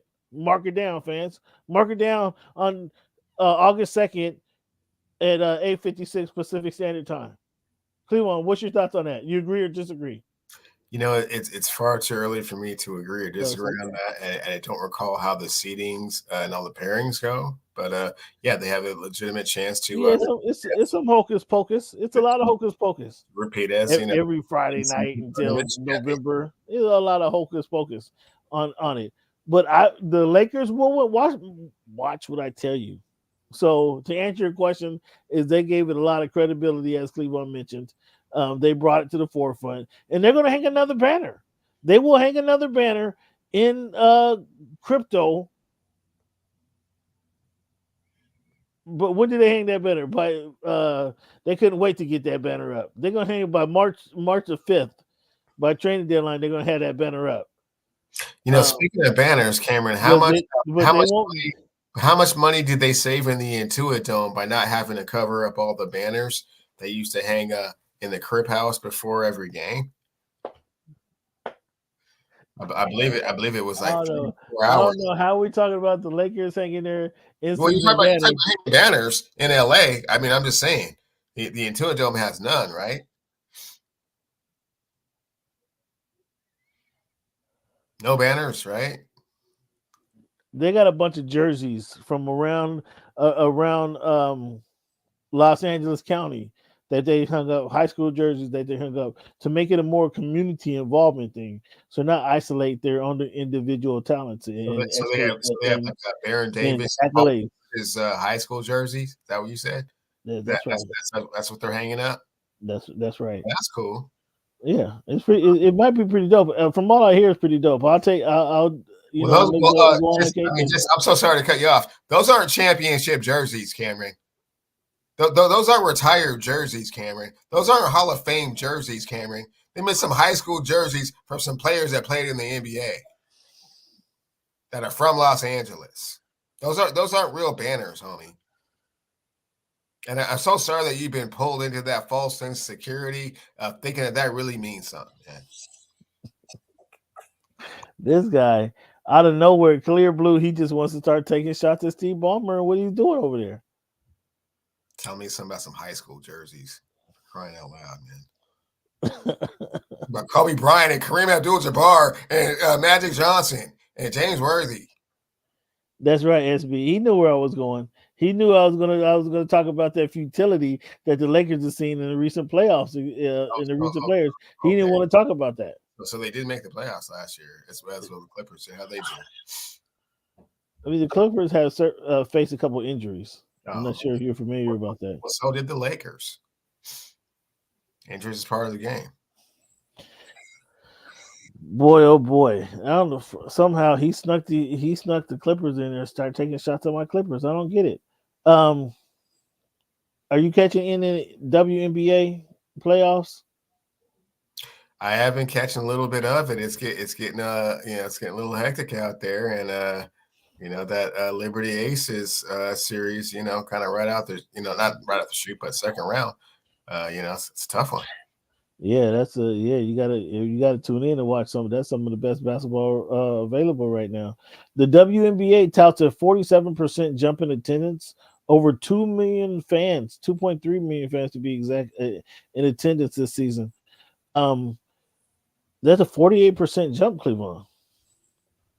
Do you believe it? Are they cooking the books on you? No. They have no reason to inflate WNBA attendance numbers. Okay, so is the cause Angel Reese and Caitlin Clark, or is it just the girls that better? That's a single throttle. The biggest motivator or determination is Angel Reese and Caitlin Clark, or is it just Caitlin Clark? It is a combination of the two. It's primarily Caitlin Clark, but the Angel Reese Caitlin rivalry had a little bit, was an added incentive, but it's mostly Caitlin. Can the Aces come back against the Liberty? I don't think so, man. Sabrina and Stewie, that's a lot of stopping right there. I mean, Stewie and Wilson is supposed to be a wash. And the rest of where's Casey Plum? Can she come back and have a big game? Get him over the hump? Possible, but I mean, it's a lot of doing. The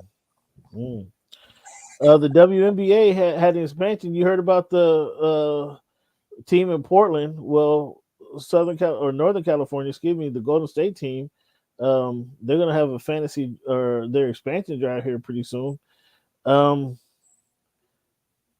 Is this a good thing for the WNBA? I don't think so, man. I don't think Portland necessarily really deserves a team. I mean, they can always just come up to Seattle and watch the Storm. Oh, here we go. I mean, their own team. Oh, here we go. So if they don't have their own team, they should just get in the car and drive 2.5 hours to go watch a different team play. Right. Watch the Storm. Four-time WNBA champs.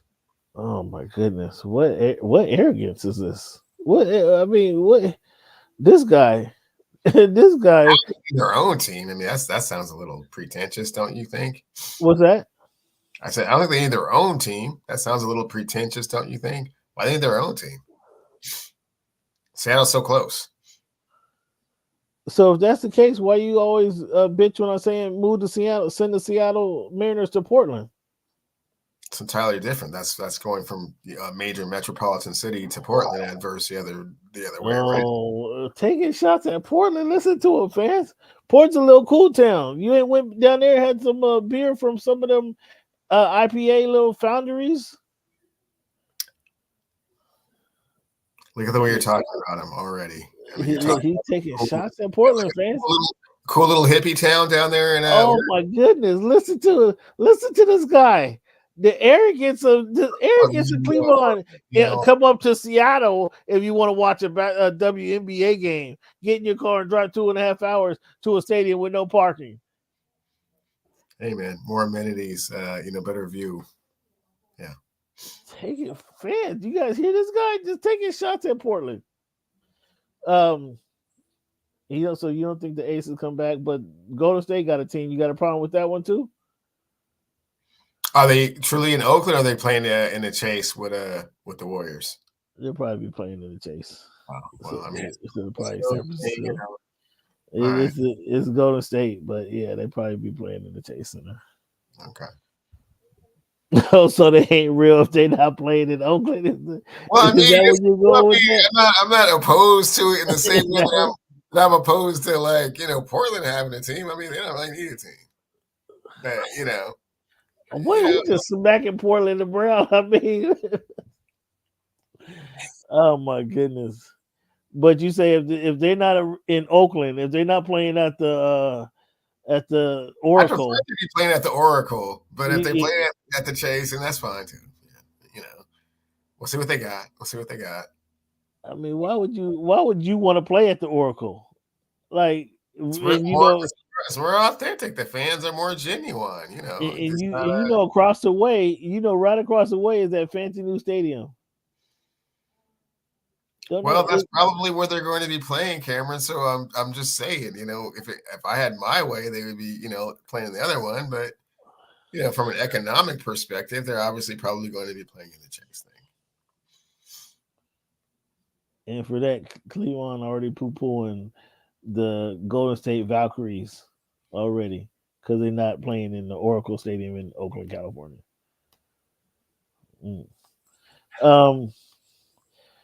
Cleveland, every week, man, we play a numbers game like we did at the beginning of the show. This week, I want to give you some history. In this week in history, Cleveland, Jesse Blanton became the first Black radio station owner and operated in the United States when he bought an Atlantic radio station, WERD, in 1949. That was October 2nd. October 1st, 1952, Rookie of the Year. Who was this Rookie of the Year in 1952? Cleveland, no, looking on Google.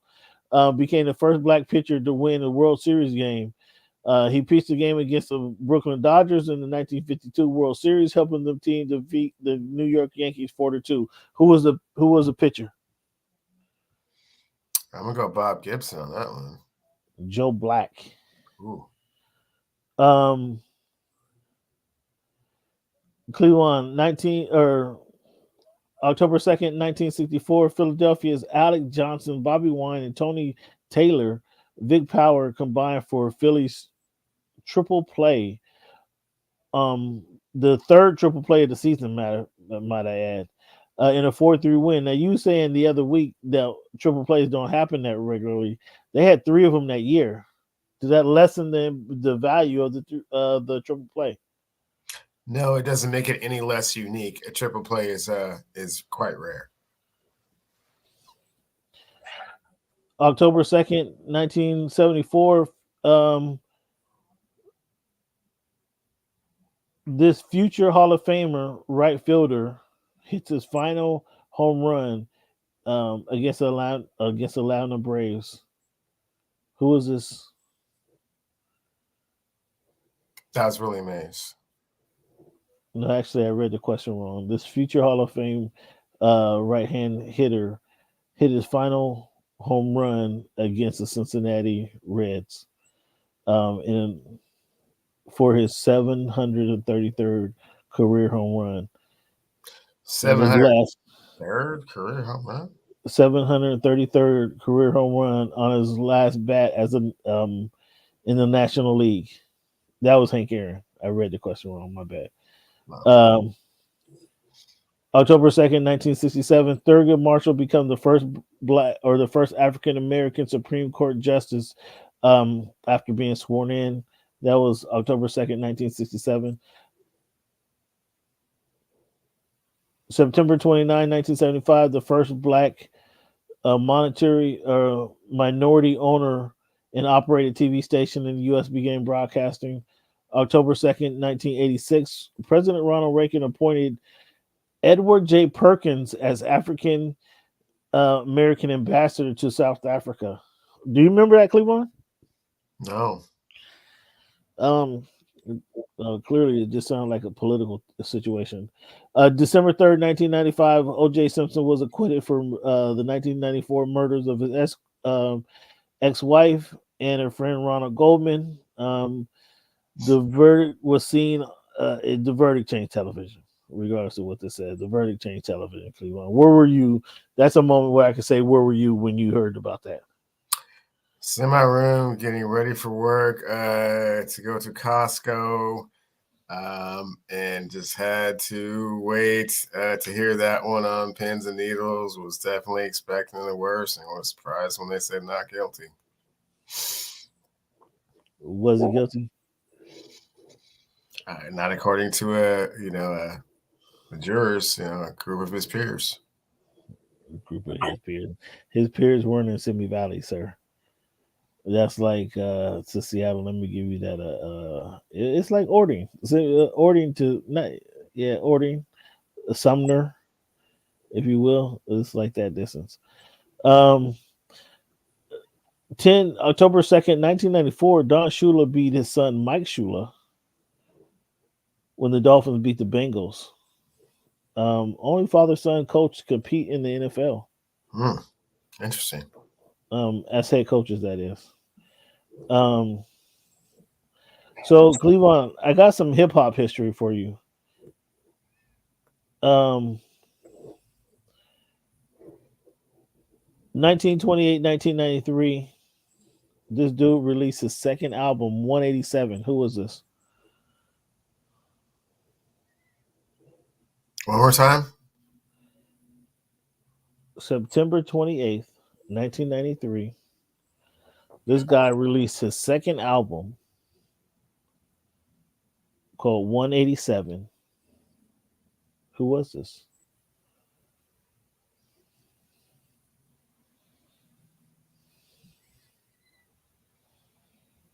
We'll come back to that one. I'm gonna go with Spice One, Cam. Oh, okay, all right, Spice One. Oh, you talked to Google on that? You talked to Siri? Yeah. And on the same day, September 28th, 1993, this guy released his first solo album, Return of the Boom Bap. Who was that?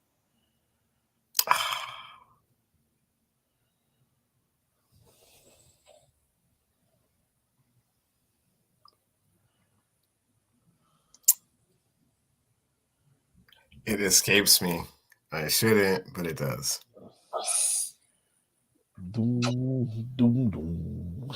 Doom, that Love's Gonna Get You. Love's Gonna, that was a banker. On the same day, 5 years later. Wait, whoa. Who are you talking about? I mean, the Return of the Boom Bap. You didn't hear KRS-One, Love's Gonna Get You? That's not on that album. That's on That's on Edutainment. That's not on Return of the Boom Bap. Oh, you gonna make me look up this album right now? Look it up. It's on Edutainment. You go what? He gonna make me look up this album right now. Look it up right now. That song is on Edutainment. It's not on Return of the Boom Bap, and that's not even his first. You didn't even know what it was. You didn't even know what it was. You said it wrong. You didn't even know what it was. That's because you said it wrong. It wasn't what the Boogie Down Productions. Okay, so do your fact checking real quick, and then come back and apologize to me in the audience. Listen to you. There's really no apologizing needed to go down. Let me find the tracks on here. Here we go. Oh, that one had Black Cop. There you go. Okay. And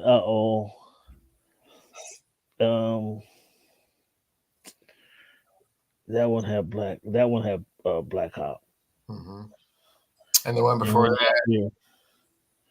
And you out of here. Okay. All right. You got away with that one. Okay, thanks. More trivia for you. Thank you. On the same day, 5 years later, this dude released his third album, Volume 2, Hard Knock Life. Yeah, it's Jay-Z. 7/29/1980, this guy released his self-titled album.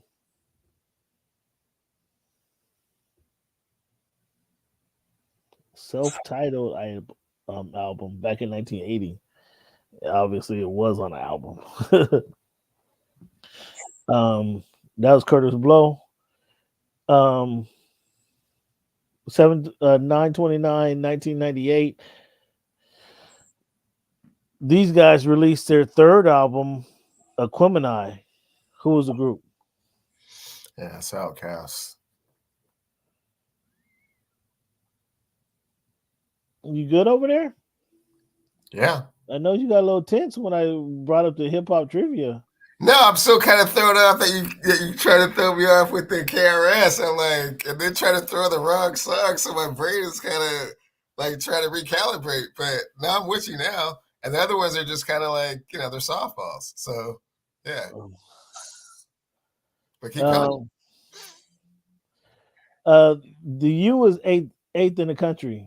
They were seventh last week. They should have moved up, shouldn't they have? No, I mean, I hear that the ending, I didn't see it. I haven't had a chance to look it back up, but I heard the ending was quite controversial, man. Like maybe they shouldn't have actually won the game. Oh, well, no, they should have won the game, but it was there was some controversy involved. Bama pounds the Bulldogs. I wonder, are you giving the credit to the coach or the players?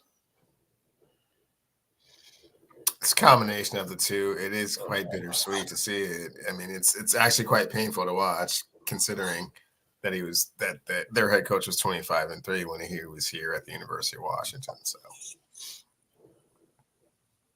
him able to replicate his success in Tuscaloosa does not help very much. No. Is Milroe NFL quarterback?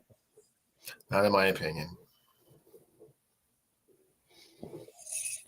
What do you think about Gonzaga joining the Pac-12? I like it, especially from a hoop perspective. Obviously, they don't have a football program, but if you look across that hoop, those hoop teams don't look half bad. Oh, you're looking across, huh? So just going to ask you how the Huskies doing, but we see the Huskies is trying to peer back to the, to the old boys on the other side of town. Okay. How the Huskies doing in the Big Ten? I'm not going to answer that kind of question after you kind of started off with that type of statement. How the Huskies looking in the Big Ten? They're 1-1. Just keep it pure facts, huh? You don't do any deep dive on what the Huskies has got going on, do you? 1-1 in conference. What do you think about this meeting between the SEC and the Big Ten? What do you think was going on here? Was that collusion going on? Meeting? What do you mean? I didn't hear. Yeah, these two conferences had a meeting to discuss kind of the future of college football. Is that collusion between those two conferences, you think? No, they are clearly the two biggest power brokers, so they probably have the most influence and say, and certainly the most. Yeah, so let's just wipe out the other guys, wipe out the Pac-10, wipe out the ACC, and they've already wiped out the Pac-12, and the ACC is teetering on extinction as well. But that doesn't necessarily mean that those other two conferences should absorb all of those teams. And clearly, the Pac-12 is kind of they absorbed the four that they could, and the other four went to a different conference. Actually. The other six, leaving just the two teams remaining. So, yeah, I just don't know how many teams you can have in a conference. After a while, it just becomes kind of like overkill, right? Who's on your Heisman watch? Is it Cameron Ward or Travis Hunter? Yeah, there is no more Heisman watch. Are you still on that? What, you don't do the Heisman watch no more? No, I mean it's Travis going away. It's not even close. Unless he's hurt or doesn't play any more games. It's not even close. No. Well, from the play he made in week 2? The fact that he's the best cornerback and the best receiver in the country. Is he the best cornerback? Yeah. I mean, there's a lot of kids that play that position. Guess who's coaching him? The best cornerback to ever play football. Oh my goodness gracious! Can Jordan's race team? Can they win the suit against Team France? It says they're monopolistic bullies. Can they win that one? Not 100% sure. I mean, it really is going to be about who got the best lawyers, right? And who got the deeper pockets. So Jordan can fight and he can play in that arena, right? Anyway. Sure. We'll see how that transpires. Did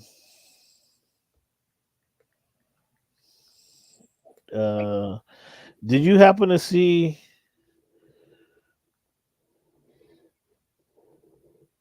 Joshua lose to Dubois? Oh no! Anthony Joshua lost again? Man. Oh. Like I told you, you should see that fight for because he won. You should see the fight because he lost. Well, it is time for him to be all done with this boxing thing. It's him and Deontay Wilder going. We might see them. We might see them together. Good night together, man. Just No, we might see them in the ring together. we might see them in the ring together. That was nobody wants to see that, man. That's going to distance. Well, that was a big fight. Everybody wanted to see like 4 or 5 years ago. Yeah, like 4 or 5 years ago. They both lost like 3 times in a row now. It's like Yeah. Cleveland, Mr. Pete Rose, Charlie Hustle passed away this past week, man. A lot of Dikembe, a lot of people dying, man, here just recently. Yeah. But Pete Rose, you said, I asked you this once before. You said he should have been banned. Now that he's passed away, should they lift the ban and bring him into the World Series? I mean, he had a lifetime ban. Life is over. The ban should be lifted. Do you agree or disagree? Who's lifetime when he got the lifetime ban? He wasn't looking at the life of baseball. The lifespan of baseball, the lifespan of all of the major league, was it? I mean, posthumously, I suppose there's an argument for why he should be in there, and then there's an argument that he was placing bets from the clubhouse of a baseball team. But he never bet on his team to lose, man. He just said that. How does anyone ever know? Oh, you don't trust him? He said for years and years that he never bet on them at all. So, I mean... so do we trust him at all? No. Oh, Cleveland don't trust him at all. Cleveland, are hits... Why are home runs more important than hits? Because home runs driving at least a run. Hits, are just get you on base.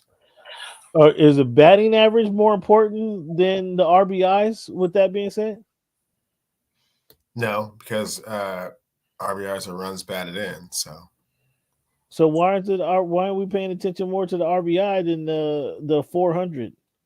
It seems like that RBI should be a number that everybody's targeting, not the 400. You follow what I'm saying? No, 400 is unattainable. The last person to hit 400 was Ted Williams. That was like 80 years ago. But that's still a thing. Everybody looks at batting average and not runs batted in. No, actually, batting average has taken a little bit less focus recently, and no one is looking at the number 400. That's not a realistic number. Will Buster Posey change things for the San Francisco Giants?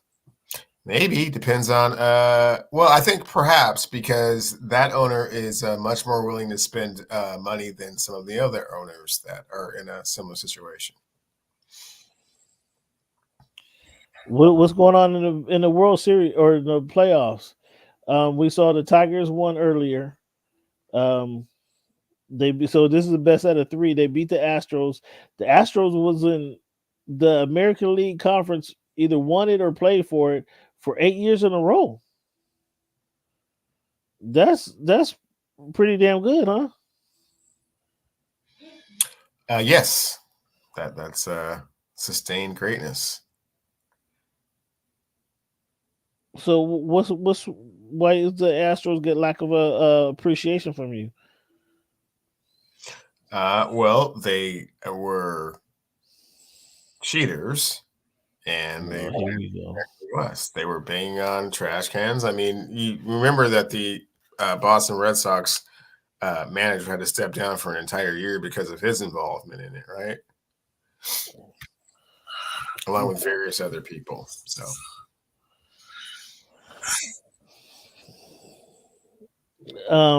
So tonight we had the Brewers beat the Mets, so they're 1-1.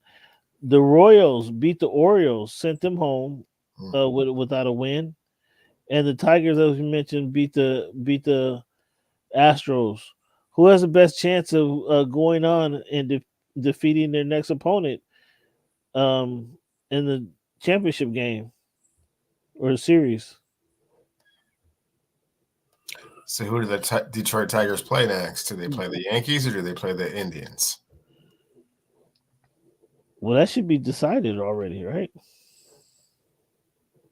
Let me see. Shouldn't that be decided already? Let's check it out. Yeah, they play the Indians. Okay.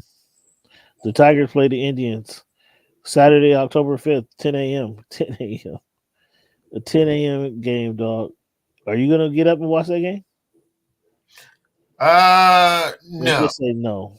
No. If I'm already up, that's cool, but I'm not gonna get up to do it.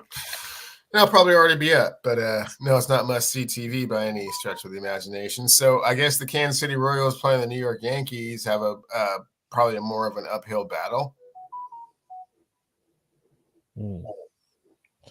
Okay. What's your takeaway from the baseball season, or are you still just enjoying the playoffs? Or are you just ready to enjoy the playoffs? No, I mean, it's been a fun, entertaining season. I mean, I think the most surprising thing has been the aforementioned Detroit Tigers. They were nowhere near playoff contention a few weeks ago, and here they are in the second round, and they really only have one legitimate dominant player, and that's a pitcher who only pitches every fifth game and can only pitch every fourth game in the playoffs. So well, we'll see how things transpire, man. Fans, we want to thank you guys for tuning in to the Voice of the Fans podcast. Cleveland, let the people know where they can find you. At Clevie Wonder on TikTok and Twitter, and Cleveland Still on Instagram.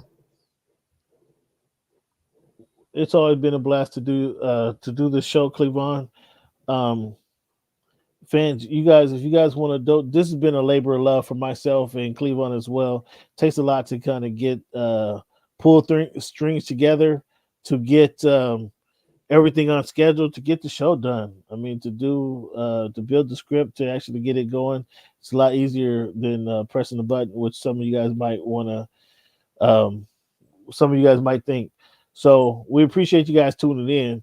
We give you content. We've been giving you guys fresh content for mostly every week for the last 300 weeks, fans. So hit the subscribe button. That's how one way you can repay us. You don't want to hit Cash App at Voice of the Fans to give you some monetary benefit. Hit that subscribe button. Hit that like button.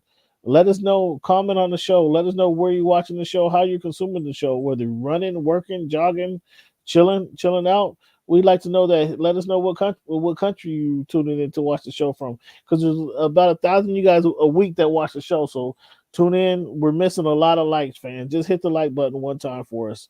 Show us some love. Show us appreciation. It helps with the algorithms. Hit that like button. Hit that share button as well. Share it with your sports homie, somebody you know who's into sports and who like to challenge us as well. Hey, you can always reach me at _Voice of the Fans on Twitter, at _Voice of the Fans on Twitter. Thank you guys for showing up. One of the things I do like to do different than most shows is have the number game at the beginning of the show, Cleveland. Also give them This Week in History, the segment where you just kind of educate some of the people. But I also want to leave the show with the quote. The quote I want to use today, Cleveland, is suicide is not the answer. You are worth it. Don't give up on yourself. Somebody I know just was, recently committed suicide. And so I want to get that message out, man. Call somebody, call a friend, call a family. If you want to talk to somebody, you call me. Hit me up on Twitter. I'm telling you, I'll be right there to respond for you. But suicide is never the answer. You are worth it. Don't give up on yourself, man. Don't give up on yourself. Don't give up on your dreams. Don't give up on the people around you. Cleveland, that message is for you and your family and everybody listening to the show. I appreciate you listening to the show, and we want to see you next week. As always, fans, thank you for making our day, or thank you for making our voice your choice. Thank you guys once again, fans. Thank you for your time, Cleveland. My pleasure.